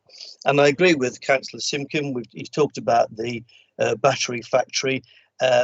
We should also be, and I'm sure we are going to be doing, and will be doing, is looking beyond, because technology and other things will change as even the batteries factories are coming on board. And again, with Ed mentioned about the local transport plan and the zero carbon, having a charter on homes. And again, with that retrofit, Lisa, I think you and I have agreed on this on many occasions. Even though there is this bidding again, there needs to be a coordinated situation where, again, we are looking at where we need to prioritise for exactly as you said, Lisa, about the deprived areas, etc. Let's get the identified, but people can see where they fit on the list and the reason why they fit on that. Just a few more points. Certainly welcome the just transition. Yes, accelerate the scenario and more if so. And I think as well, Ed, it was taking the public on a journey with us, showing them the benefits of change, probably local to them, like I've said before, and in the Environment Board. It's when you've got, for example, as Alicia has mentioned, transport. Have we got facilities in an area? Well, actually, I can get on that transport, or I can go to that railway station and get onto that metro, or I can walk or cycle. And finally, Lisa, I certainly agree with you about climate having to be very, very coherent. We've talked about tree planting, and I've mentioned before about the use of buildings, and particularly on their flat roofs if they have them. And Alicia and yourself have mentioned, in fact, Alicia mentioned, and I certainly agree with what she said about peer-to-peer. And the more of that we get, the more understanding and the learning that our young people will then agree to many, many things and want to move on. Because as the young people say, Lisa, when we've all gone, they will still be here. For sure. Okay, thank you for that, Peter. Colleagues, just to note, this meeting, it's my appalling chairing again, I'm afraid. I think we will be potentially going on till 12:15. I do hope that is okay with members, but I totally respect, not because I'm inviting Ed and you lot to take another half an hour. I've got the Black Country review, and it's very important that we give adequate airtime to that. Naive. Support. Thank you, Chair.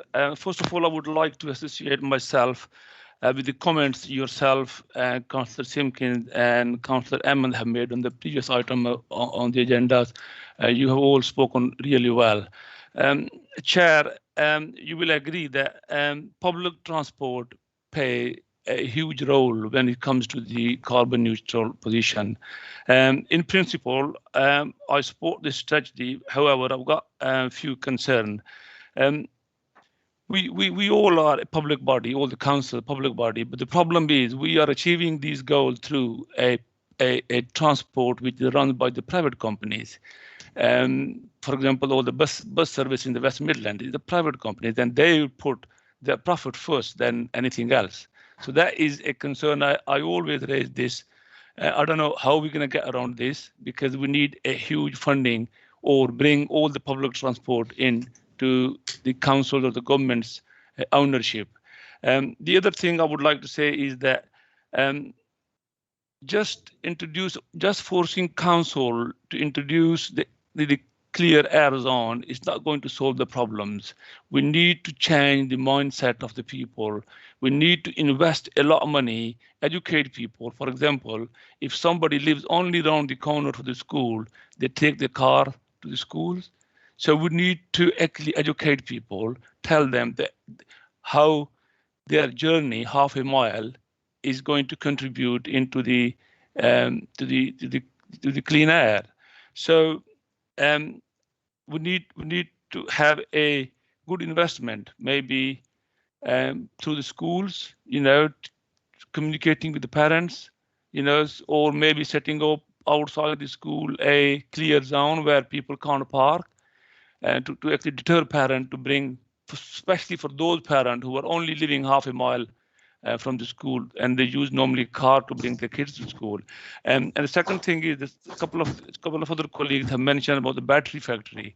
I'm quite concerned, Chair, that in the last week's budget there is no announcement for the battery factory in our region, and that is quite a huge disappointment for me, because once we are out in the European Union anyway. If there is no battery factory in our region or in our country, that means that all the car manufacturers have to import the battery from the other part of the world and then sell them back to the Europe and another part, which will increase the cost of the car, and I think it will be a huge effect on the car industry. And I think the mayor always, make the political announcements whenever he thinks this is going to benefit him politically, and he needs to do something now to lobby his government to announce funding for the battery factory. Thank you, Chair. Thank you, Councillor Akhtar, and I totally share your view in terms of the gigafactory and the importance to the supply chain. Okay, colleagues, I think what you're hearing back from the committee is, good baseline, good evidence, but actually you need to reflect some of the challenges that we've got. I think one thing that interestingly Deb's brought up, and then what my colleagues have reflected through, is actually our existing governance is not fit for purpose. That if you go, if I just give you an example, the Housing and Land Board don't even bother looking at existing housing stock. That is a nonsense. When the existing housing stock has such a major say in how we're going to actually fulfill our zero carbon obligations. I think also where Deb was pointing out, the absence of institutional architecture to drive some of this, so where we could pool our assets, where we could look at new financial arrangements. I think, again, the document is very silent on that. And I'm glad you've accepted the absence of coherence to what would be a just transition. I do accept the concerns. One of the reasons I don't support 2030 is because of the risks that would pose to a just transition. What I would say is if you do not go faster, actually it will be those poorest communities, those businesses that go anyway. And what you need to be doing is looking at how you invest in the transition now for those SMEs.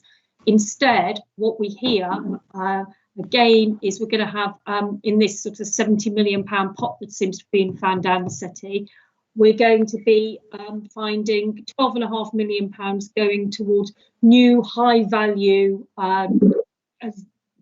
industries or innovators, whatever. Actually, what we need to be doing is putting loan finance into bridging the transition. And so, it might not give you a chance to put a hard hat on and wear a high vis, but actually that is the kind of painful work that's required. So again, back to you, colleagues, for final comment.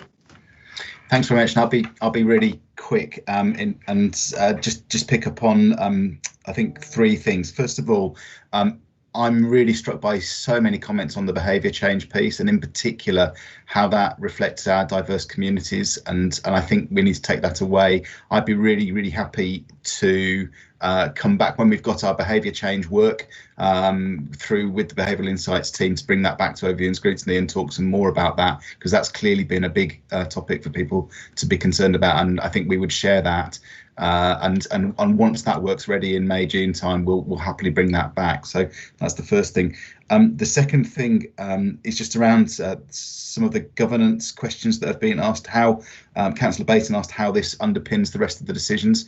The wiring diagram that we've got in the report that's been shared shows that 6 different boards, and the Energy Environment Board, and the Investment Board, and the Combined Authority Board themselves are now drawn into this conversation, and we're really, really keen that that is the case, and that level of, if you like, ownership for these issues is spread across all of those different boards, including housing and land, productivity and skills, and so on. So the intention is absolutely now to make sure that the net zero agenda sits at the heart of everything that the combined authority is doing. And that brings me into the third point on sort of the need for us to work together with local authorities on this agenda. Things like land, housing, clean air are very much in the local authorities' gift, as well as the combined authorities' gift, to address some of these things. And I think it's how we collaborate and coordinate around these things is absolutely critical. So, on addressing housing stock, for example, we are proposing that we would love to do that in partnership with other local authorities. And very specifically, the government's Lab 2 funding at the moment, we have written to the local authorities and said, do you want to pool your retrofit funding for this particular programme, so that we can actually create that long-term centre of excellence to actually help all of us move forward and not do the competitive bidding into government that we need to do. That's within the local authorities' gift to choose whether they want to coordinate in that way or not. So I think there's some real challenges for us, all of us, to actually coordinate around some of this. And yes, certainly the combined authority is absolutely keen to play its own part. Just on Councillor Akhtar's comment, the local transport plan is going to be absolutely critical as we move forward with this agenda. I can't emphasise that enough and more strongly. So just to Jackie or Barney on the development of Greenbelt, do you want to just pick up on that as a technical issue? Can we start, Jackie? Or? I'll leave that to you, Barney, because of the modelling that you did. Yeah. So the analysis in the report does include housing growth. So it's not predicated on there not being any new homes. It doesn't discuss where they go in terms of green belt or city centre actions. That would, of course, make a difference, because, of course, there'd be a loss of biomass if you plant on a green belt, depending on what you mean by green belt. But so it doesn't go into that level of detail, but it does include the housing growth in the analysis. Yeah. Thank you for that. And again, I think what that possibly points to is the absolute importance for every decision and the impact of every decision to be understood. Because again, if you leave it a year, you've already built in some problems. Steve, if this is absolutely vital, can I pick it up under the Black Country Review? No, it is vital, to be fair. It's on the green belt issue. If we're going to be serious about what we're trying to achieve with regards to carbon, we've got to start and protect the green belt. The West Midlands and neighbouring authorities in the Shires are full of brownfield. We need to make sure that that is the priority, and we should be protecting the green belt. It's just flawed if we, you know, if we do not say and state, and we make representation back to government, that the green belt should be protected in the West Midlands. God, we've suffered enough industrial pollution for the last 200 years. We don't want it to perpetuate. So this document needs to be stronger in that aspect, to be perfectly honest. And we need to look elsewhere in the way and be innovative, the way that we build houses without losing that limit or that maximum of what we're moving forward. I feel sure that this is, again, the very essence of the combined authority to overcome these issues. And just before, you know, if we're giving loans out to developers, surely we can condition some of those loans that they have a proper zero carbon capture incorporated in the way that we facilitate the loan. Surely we can do that now. Well, thank you, Stephen. And I think, again, this is the actual point, isn't it? And you can have as many boards as you like reporting into one board, unless everyone understands that actually action on climate has to be absolutely integral to everything that we do, every investment, every intervention. You'll fail. And at the moment, that is not the case. And before we start telling the public what to do and change their behaviours, we actually need to show that we understand it and get it in the way that we go about our business. Again, heard what you said. I do think one of the critical things here is about ambition and actually the understanding of what is going to be required in terms of the brokerage and shaping that common understanding across all of the local authorities and the combined authority. Because unless we have an integrated infrastructure plan, unless we have integrated investments across the piece, we will not deliver this in time. But thank you very much, colleagues, for all your comments. Can I move on to the next item of the agenda, which again purely underpins the absolute importance that we need to see just transition centre, front, back, everywhere over anything to do with climate in this area, the Black Country Review. Councillor Boston, can I ask you to introduce this review, and then can we move straight on to Councillor Baton to also reflect in terms of ABCA. Chair, can I make a point of order, please, on this next item? Angus, yeah. Angus here. Yep. Yeah.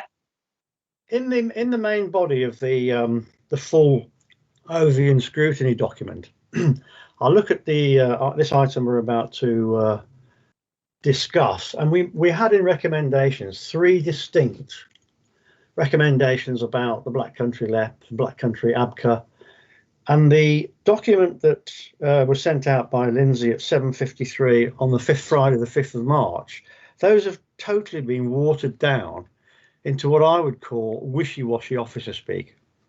Now, I know you're going to say the Black Country LEP and ABCA aren't under the jurisdiction of the combined authority, but the point is, when this goes to the board, 4 LA leaders will be seeing and noting that, and they're the ones we want to take action. So I totally disagree with what's been done. It almost seems surreptitiously, having been sent out so late on Friday, and I cannot agree to this watered down document going before the board on the 19th. It defeats the object of what we're trying to do. Okay. End of, Chair. Okay. Thank you for that, Angus. And I'm more than happy to take on your views, your comments. We had been contacted by the Black Country LEP, and again, I totally agree with you in terms of transparency. Our paper was, the papers go to a programme board, the LEP saw it, didn't like certain things. We were I'm not surprised. There was factual elements that were brought forward that did reflect that we had not accurately reflected in the report some of the actuality, in the fact that there is a vision. It's 30 years though. The LEP does engage in a range of areas. So in that report, we had to then reflect for the integrity of the rest of the report, we had to actually reflect that feedback. What's the point of having overview and scrutiny if it gets watered down because somebody doesn't like what we're saying? That's totally unacceptable. Hang on, Angus. I'm really angry about it. This is absolutely unacceptable. Okay, Angus, Yep. let me, I hear your views, and I am more than happy that we draft some kind of amendment or something that is reflected in the minutes over this. I do think this comes back to issues about governance across the board, but please can we first of all let Ahmed present the report. I know your concerns about the recommendations. Tim, can you have a think on how we might address some of this whilst Ahmed you introduce the report? I am keen that we do hear. I'm sure Kathy Baton would support it as well, because we've had major issues with the Black Country LEP, and everything we've heard this morning is about, yes, we're going to bring more people together, and you know what I've heard this morning from other presentations sounds, yes, there seems to be a sea change in the combined authority, and then we're going to get this. I'll sorry, but just proceed. Yeah, that is fine, Angus, and I share your pain. Ahmed, if you'd like to introduce the report. Yes, thank you very much, Chair, and I'll just briefly introduce this because I know there'll be a lot of discussion that comes from it. So in September 2020, as colleagues are aware, the Scrutiny Committee asked us to set up this review to look at the economic needs of the Black Country and how the regional economic plan reflects or doesn't reflect the way in which the Black Country gets its fair share of the pie, to put it in simple terms. And it's quite a detailed document, but I'll just go to the recommendations, if I may. We came up with a series of recommendations, myself, Councillor Trickett, Councillor Baton, and Councillor Lees. And the first recommendation was around funding. So we certainly picked up the fact that there were a number of barriers to funding, to both in the sense of coherence around funding, the sense that there's a lot of short-termism and disjointedness, which led to no real strategic approach in terms of how funding was being allocated and addressing the needs of people in the Black Country, and also a sense that a lot of barriers existed in terms of getting that funding to where it's actually needed. So we're certainly calling for urgently the funding structures to be looked at to remove those barriers and those obstacles that exist. In the context of the coronavirus pandemic, as you and colleagues are aware, Chair, the Black Country is a region that has been disadvantaged and held back for many years. Socioeconomic deprivation, lack of funding, lack of investment. Unfortunately, these have been consistently seen within the Black Country region. And we believe that in the context of the coronavirus pandemic, we urgently need a plan regionally, which includes the Black Country front and centre, around support for businesses and support for people who will potentially lose their jobs come September 21, when furlough and a lot of the other schemes expire. So we think that is an absolute priority. we call upon the Combined Authority and its partners to understand and implement the work of the New Policy Institute, their recent paper published February 2021 around this. And we also believe that an economic task force, an employment task force, should be set up to address those needs urgently. This is, of course, in the context of the fact that 56% of our children are among the most deprived in the country, and 36% of children living in the Black country are from low-income households. So there's no waiting around here. We need to address this urgently. And the points around school readiness were made earlier in the meeting. The third point that we talk about here, it relates to the whole life approach. So we're actually saying, going back to disjointedness, there isn't a whole life approach. If you look at the facts, 82% of people that live in the Black country were born here. They live here, they work here, and they retire here. But where is the coherence around addressing their needs wherever they are? Where is that link between skills and employment? Where is that link between training and employment and quality of life? So we certainly think that there needs to be more coherence around that. And finally, on the topic of cooperation and working together, a clear structure of governance and accountability. There's a lot of people involved in working in and on the behalf of the Black country, but what isn't clear to us is, you know, at times who's responsible for what, and there needs to be far more coherence on this. And we believe that the Combined Authority is uniquely placed, and as Councillor Lee stated just before quite accurately, even organisations like ABCA are clearly and ideally placed to play that convening role to ensure there is coherence in how all of this comes about. And I'd like to take this opportunity to thank all the witnesses who spoke to us in a very open way, all of whom expressed their wish that we improve lives for people in the Black country. I'd like to thank my colleagues who joined me on this review. I commend the draft review to the committee chair and would welcome any questions. Thank you. Thanks, Councillor Boston. I'm just picking up for Councillor Trickett for a moment. So I can see I've got Councillor Simpkins. You know, I said it at when you was interviewing me and we was giving evidence to collecting all the information. The problem that you've got is within the Black country, it's its own uniqueness, but it all comes together as one, and that's not reflected in any forms of delivery of funding or resource with regards to what's needed where. Again, we have to bid against our competitors, and we've got the most deprived area across the West Midlands in the Black country, and it's all across the piece.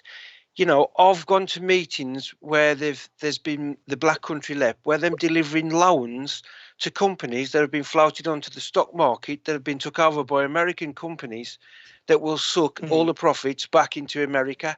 This cannot happen. This is not good value for money. This is actually detrimental to the Black and to the Combined Authority. Reputational is in tatters, to be fair. No one's got no confidence. It doesn't understand in the Black country what's happening, when, where, and how involved the Combined Authority is. And that's awful. It's nearly 5-6 years along. There is a real need for proper, again, strategies across the piece. We talked about earlier about industrial strategies. The Black country is the engineering workshop of the world, and there's nothing that's been replaced since 1980 from what I can see. That's a big task for us all to overcome, and it's everything, every key factor that you go across: health, education, and quality of life. It's all detrimental in the Black country, and just piecemeal bits of things and disjointed way that we do things in the Combined Authority just will not happen and will not work. So we put everybody's at risk. The idea of the Combined Authority is to resolve these issues in a coherent way. That doesn't take place. And, you know, it is flawed. And you know, we've give large amounts of money and governance to bodies that really unaccountable, LEPs specific. The local enterprise partnerships, and again across the education partnerships. Who do we know is delivering that, and it's going to upskill our people? Where's the investment into the green technology in the Black country and the West Midlands? It's all ad hoc. I'm really, really annoyed about this, like other colleagues am. Okay, can I? Through you, Chair, if I may, just to respond to Councillor Simpkins, I think we bring that out in the report. So we have mentioned that the Black Country LEPS strategy document, as you mentioned earlier in the meeting, Chair, is dated 2003. A lot's happened since 2003, and we are saying that there does need to be a relook at that. And on the point about accountability and joined up working, absolutely, I think that comes out throughout our review in terms of what we heard around the fact that there isn't a joined up sense of strategy here, both in terms of the education sector, as Councillor Simpkins mentioned, and also around the investment. So we're asking for that greater level of accountability and greater level of clarity around who's responsible for what, both in terms of decisions and also allocations of monies for the Black Country. Thank you, Chair. Okay, thanks. Kathy, did you want to come in? Thanks. Yeah. So from an ABCA perspective, as Councillor Boston has already said, the role, function of ABCA, I think, is very unclear. And I think that we felt very strongly that in terms of governance arrangements, the role of ABCA needs to be made much clearer, as does the roles and responsibilities of the LEP. And I take on board Angus's points. We looked at it was pointed out to us that the Black Country LEPS papers are all in the public domain. Just because something is in the public domain doesn't mean that is public. That is governance, and that there is proper oversight of that.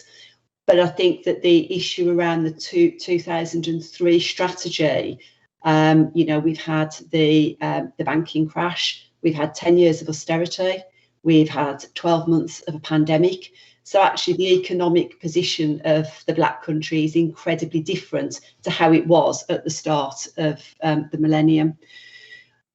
Also, I think that just reverting back to ABCA for a moment, I think what the review brought out to me was that whilst there are unique, and we've said that there are unique differences to each of the boroughs in the Black Country, what I struggled to see was an overarching strategy that pulls the Black Country together, but whilst still retaining individuality of the boroughs concerned.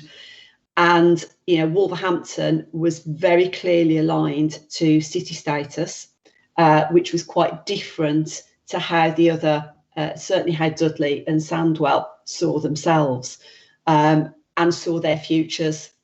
And I think for me, what we need to look at, with the recommendations that we've made, I would hope that the governance one isn't actually really a watered down one, because we've said that we were not persuaded that the current architecture is in place and is robust enough. So, and that refers to both ABCA and to the LEP. And we need, if it's the responsibility of each of the 4 local authorities to undertake scrutiny of the LEP, then we have a different conversation to have. And that's part and parcel, I think, of what we've drawn out of this review. Thank you, Chair. Thank you. Okay, so I think, colleagues, and I'll come back to Angus and then Ahmed after this.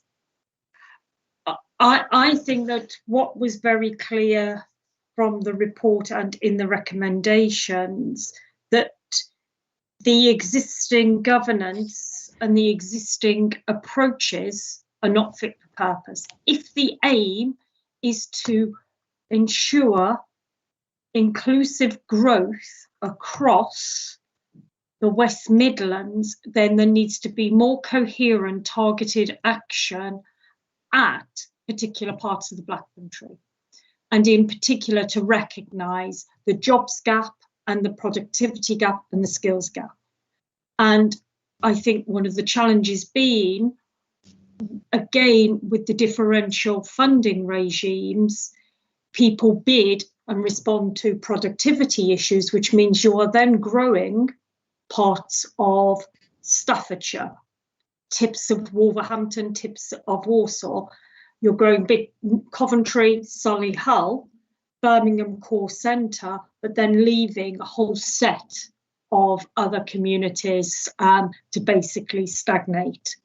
And that is the sense that came through. What I would also concur with Councillor Lee on is it was palpable, and it came from Angus, it came from Wazim Ali and Samwell, the absolute frustration and anger that the voice of the Black Country was not being heard by these different bodies.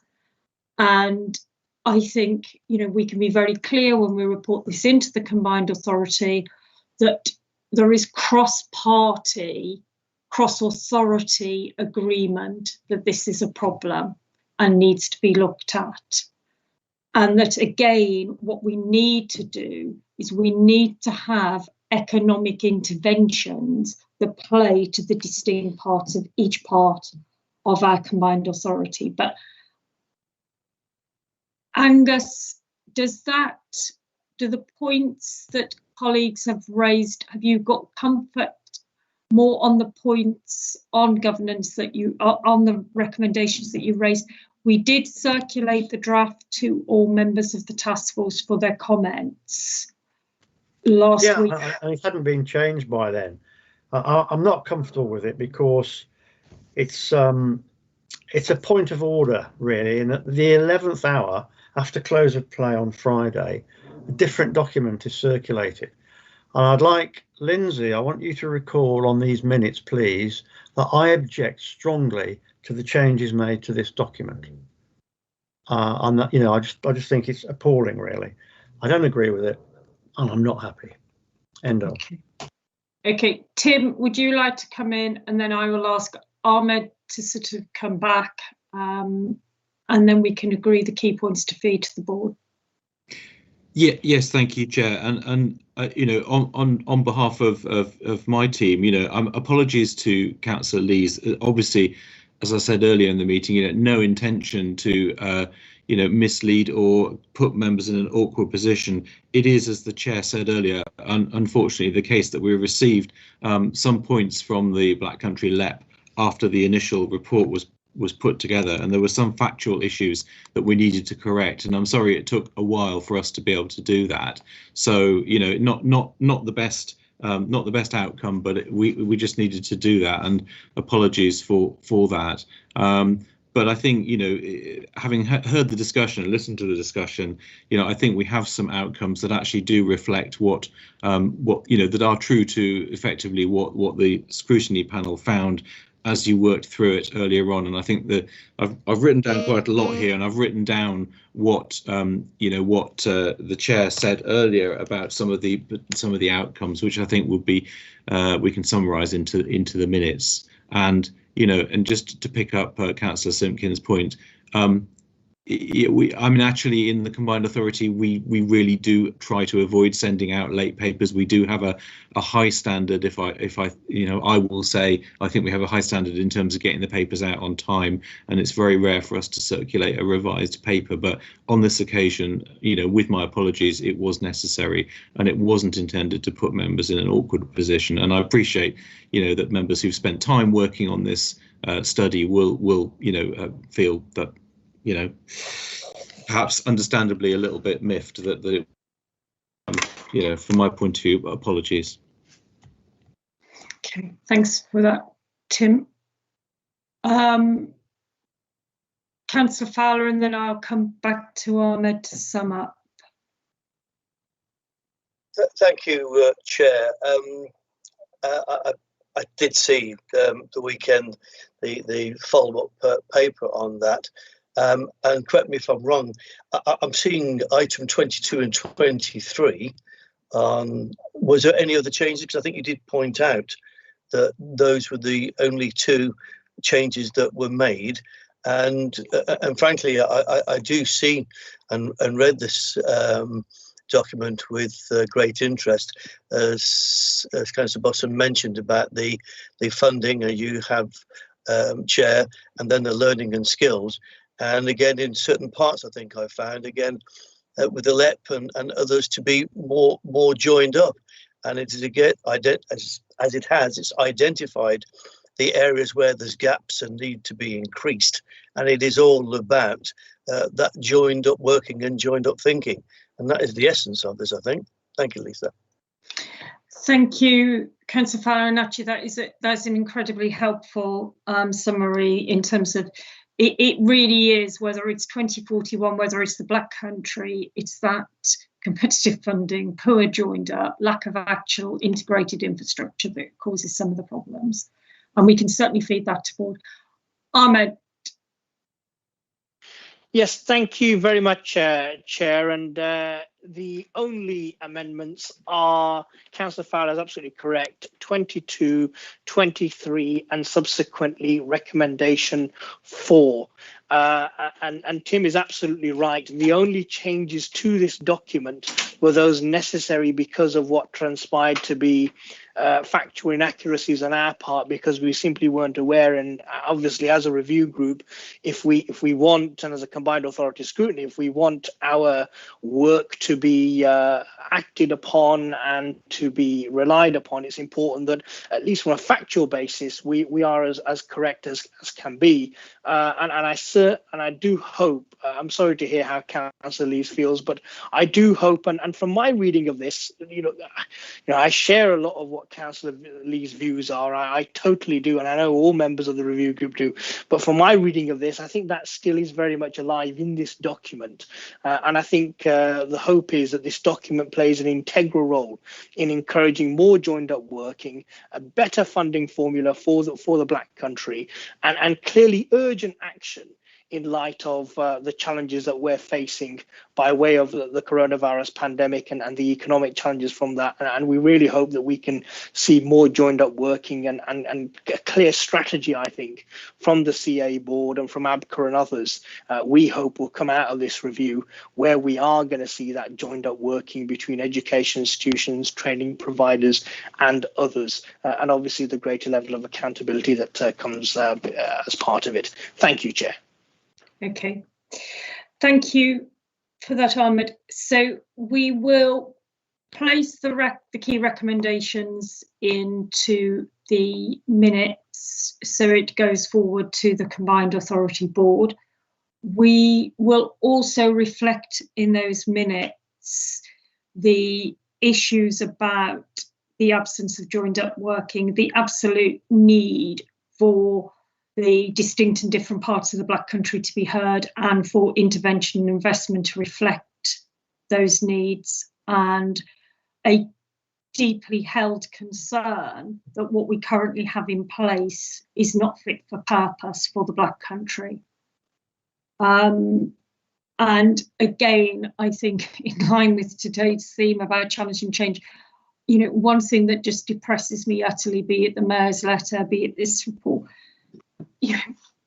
and it has cross-party, cross-authority agreement that we're just not hitting on some of the real wicked issues and challenges that hit our region, and that is unforgivable. And again, this is the last meeting of this committee, but absolutely critical. We made one addressing the transport, but the issues around actually responding to the needs and requirements of the region, our priority this year. Whoever is mayor has to absolutely be held to account for that, because currently we're failing our future generation. Okay, over to Tim to briefly just reflect on the effectiveness of the Transport Delivery Committee. I thought you were reflecting on the effectiveness of my total queen, Cathy Baton, in taking forward transport scrutiny, which I thought has been amazing. But it's the failure to actually pick up or address anything to do with the TDC you're updating us on. Chair, I'm going to I'm going to hand that one to Dan at this stage. Nice. And I will deal with the next item.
Yeah.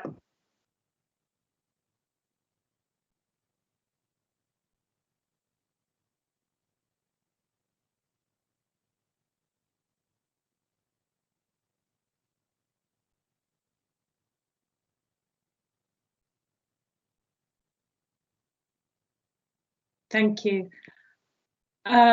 Kathy, I'll take Kathy on this item and then move straight across to Tim's update. Kathy. So, thanks very much, Chair. Yeah, so as Chair of the review and as Chair of the Scrutiny Committee, I think I'd just like to add into the recommendation 4 on the governance oversight. And I appreciate Tim is going to pick it up in the next item, but I just think it's really important to put it into context within this particular recommendation. So when we look at the budget that was approved for the CA this year, and the transport revenue budget had a provision of 131,000 in that for the cost of elected members related to the responsibility of TDC. So over the 4-year mayoral term, that takes us to over £500,000 of transport revenue funding that has been used within the allowance scheme. And it was picked up in the review that that was an inherited scheme that was not reviewed at the point of the combined authority being established. So I think that the point I really want to make on this is, whilst I appreciate that it's a difficult one to get hold of, and you could argue that it should have been done right at the formulation of the CA and not allowed to fester, and the recommendation from ourselves was very much about an alignment. Now, whether you align up or whether you align down, but there needs to be a consideration of alignment. So I appreciate that Tim will pick this up in the next item, but I just thought it was important to set in context within the transport review the allowance issue. So I hope that's clear for everybody, Chair. It is, and thank you, Kathy. £500,000 to keep good old patronage and the patriarchy in step is clearly not taxpayers' good value. Tim, governance in general. Thank you, Chair. So this report just picks up the overall review of governance that was undertaken by the committee. The review looked at the effectiveness, or its terms of reference were to look at effectiveness of decision making within the combined authority, whether or not we had arrangements in place to maintain strong links between policy and action, which is something we've talked about quite often, and whether or not we had good decision making cultures. So there were some positive comments in the review about the way in which we managed the sort of nuts and bolts of decision-making process and the boards and organisations and committees within the organisation. So there were some positive findings there. There were a number of things that you highlighted as a committee around the difficulties that face the CA, such as spatial geography, the difficulties of securing political buy-in at all times, and obviously, you know, that's not just around you know, different party political viewpoints. I think it's also just around whether or not the combined authority is actually top of the agenda for everybody who's involved with it. And clearly, you know, I recognise that local authorities have had an enormous amount on their plate over the last year to 18 months. And of course, it is difficult for leaders and other people who are involved in local authorities to also give a huge amount of time to what is effectively an external body. So the one of the other things that was highlighted was around the need for political consensus and collective discussion over priorities, making sure that that we actually are moving forward in a way which is reaching a consensus. And another point was specifically around the need for further and deeper devolution. And I mean, even today we've been talking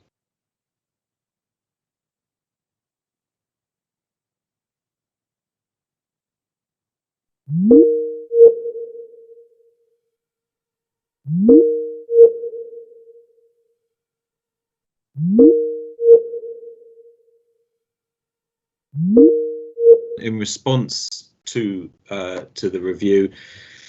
And I know it's not something that's perhaps at the, you know, it's not the forefront of members' priorities perhaps, but it is really important. But we have completely overhauled our single assurance framework, which is obviously something that enables us to make sure that we're making the best use of public money, making sure that our investment decisions are appropriate and robust.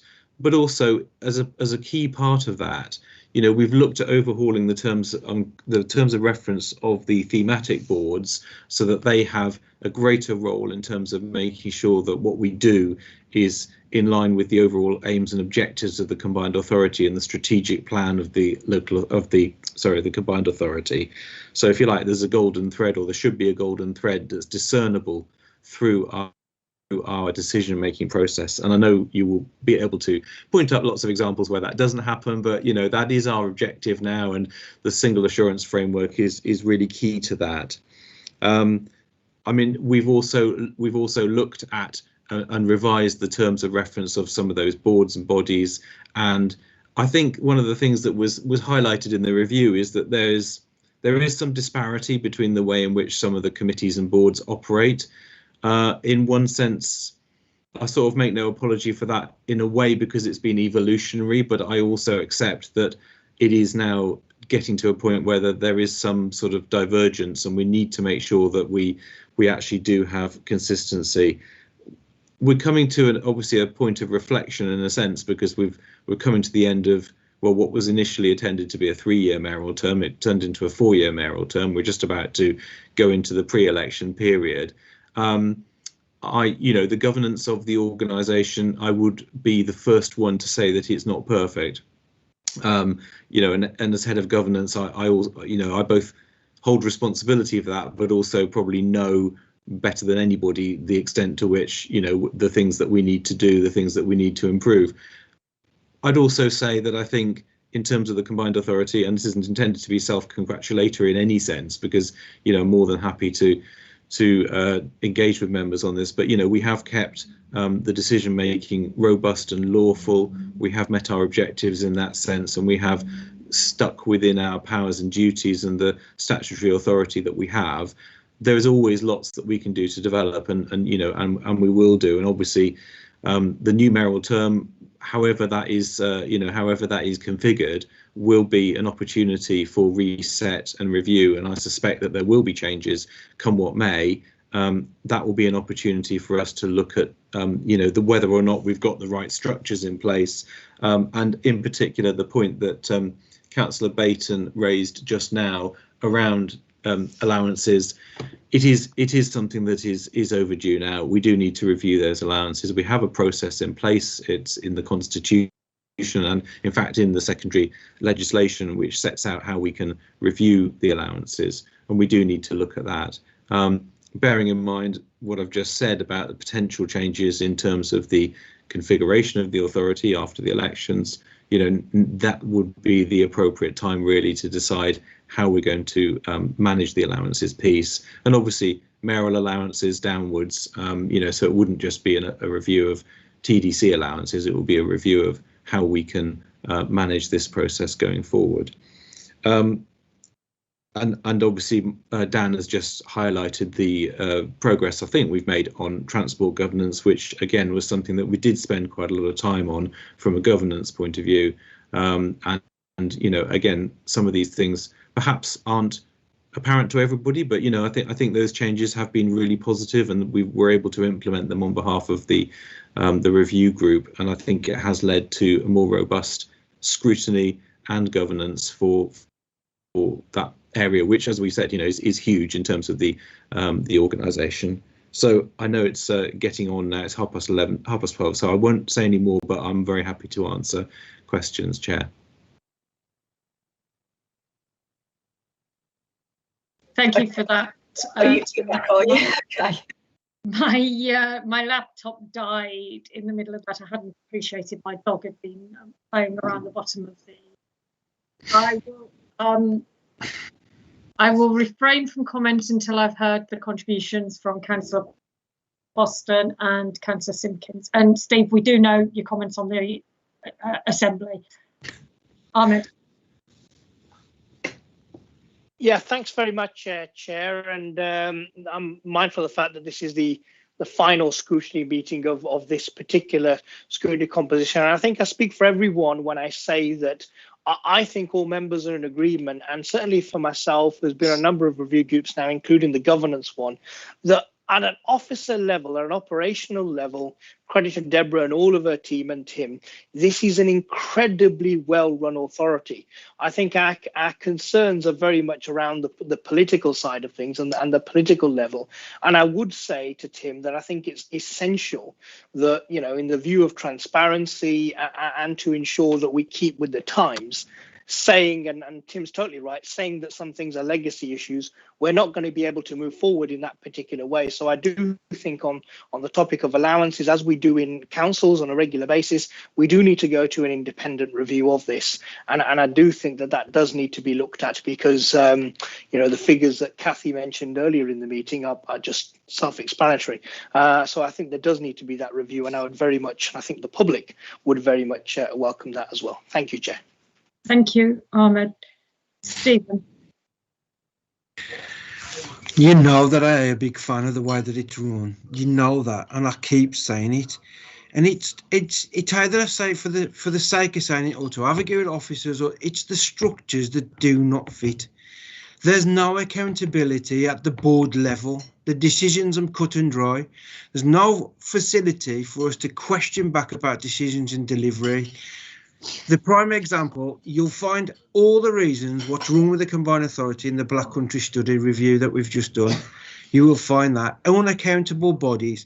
You've got a mayor that steps in and out of his remit with regards to governance. Homelessness is not his remit. That's the local authorities, quite clear. That's quite clear to do. And these are the sort of things that frustrate the hell out of me. I like scrutiny. I think it's good. We must recommend today that we strengthen scrutiny and the accountability moving forward, because for me it just don't happen. We never get no pre-decision scrutiny. When's the last time we had a good piece of pre-decision scrutiny? Cannot think of it. We're here to help and assist the delivery of the combined authority, working in a partnership with local authorities. Most of us are all local authorities that sit on this scrutiny board, and we need to have proper powers of recall and recourse, because things just do not get done. We've had 4 years of grandiose plans that haven't delivered nothing. We're building in the Grand Central Station a health hub. How is that in the remit? And the chief executive said to me it's about public sector reform. That's clearly not in our remit to do that. We've got infrastructure that's coming in and around the West Midlands that's massively over budget, HS2. No chance for us to have any recourse or input into that. We've got a hospital in Smethwick and Birmingham that's not built, and we've got no recourse and call for that. And it just feels, and I'm not support leader for this, it's like a big boys club at the top. It really is. And it's so frustrating to me, who lives and breathes for scrutiny. We don't get the opportunity to hold people to account, and for them to hold us to account. It's a two-way street, scrutiny is, and that's the way that it should work. For me, it just does not, and it hasn't worked from day one. The structures, we never have input into asking for further devolution in green papers or white papers when it comes. We've got a motorway that's choking the life out of us, and that's out of it because most of it's in Staffordshire.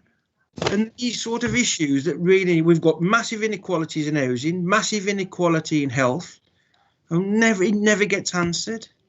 It really does, and so it really frustrates me. It frustrates the hell out of me that we've not moved any further forward. We're doing a pretty decent job here, but we have no input up there. It really, really frustrates me. Okay, thank you for that, Stephen. Okay, Tim, there is nothing that we can now do. The year has passed. The governance review has been largely put on a back burner. I do appreciate COVID has got in the way, and in many ways the scrutiny review was written and intended to be a sort of note for whoever became mayor this time around, last time. I think the fact that we lost a year when we could actually have been doing some of the groundwork and the foundational work that could have put in place. And again, it's having those difficult conversations, and we've got to have the difficult conversations. When you track back who holds power, who holds the decisions, who holds influence, power and influence is held in an amazingly small, tight circle of predominantly men. And that's if you include the LEP and you include the combined authority. And the lack of transparency is deeply, deeply regrettable. And again, the 70 million found down the back of a settee, and we had 2 meetings that looked at the budget, and none of that headroom was gone into in any depth. The contempt for the scrutiny process in that is absolutely not acceptable. So I appreciate a lot of this is political. I think whoever is mayor next time has to actually review the whole panels and boards, because again, we have so many damn panels and boards, it's difficult to understand how they make sense. And when so much stuff actually requires us to have coherence at every spatial scale and every sphere of governance, and where a government is not committed to devolution, it's absolutely imperative that the combined authority holds the ring alongside the constituent authorities. So again, very much, I suppose this is, almost like your end of term report. It's got to be an absolute priority next year. Peter, you've got a point. Is it on this one and quick? Because we are so over agenda time now. Yes, but we are a bit, aren't we? Yes, I have to say it was like listening to a political broadcaster for the last 10 minutes. And I think on housing, well, it's housing and other partners. And I thought that that's what we did.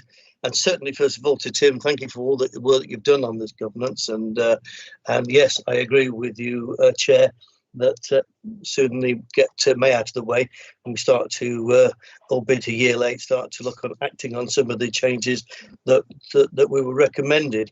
And I thought that when boards agreed something, and Tim can help me out here, I suppose, I hope, is that if a board has made a decision, do we then not have the power then to scrutinise it and make recommendations?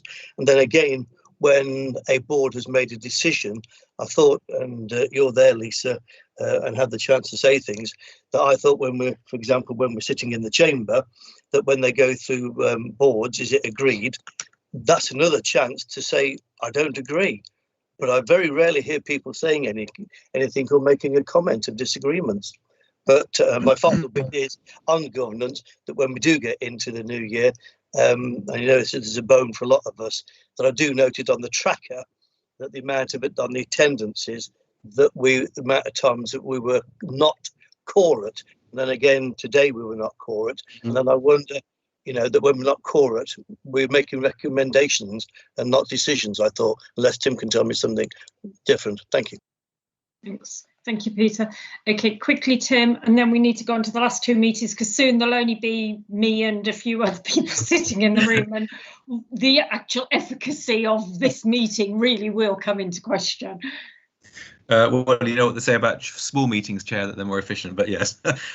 So, no, just to clarify, I mean, all of the formal meetings that we have from WMCA board downwards are subject to call-in. So we've had call-ins, obviously, even in the last year, we've had call-ins from Housing and Land Board, and there have been call-ins from the CA board in the past and from other meetings. So it's absolutely available, and But the other point that Councillor Fowler raised was, yes, if we're not core, then these are recommendations, not decisions. But yeah, I won't say any more, Chair. But thank members for their input on this. Okay, thank you very much. Okay, item 12, Cathy, Transport Scrutiny Subcommittee. Yeah, just for ratification by this committee. So given the time, unless anybody's got any questions or anything that they want me to confirm, I would, if the committee, we're not corporate, are we? So no. Just have to go forward to the CA board. Okay, take those forward to CA board. Lindsay, forward plan. Yes, Chair. Members will have received a copy of the WMCA board forward plan in their packs, and that's for your information. And that's all I had to say on that item, Chair. Okay, thank you. Thank you very much for that, Lindsay. And thank you, colleagues. Peter Fowler, have you got your hand up because you want to speak, or is it a leftover from last time? It is a legacy, but I think that the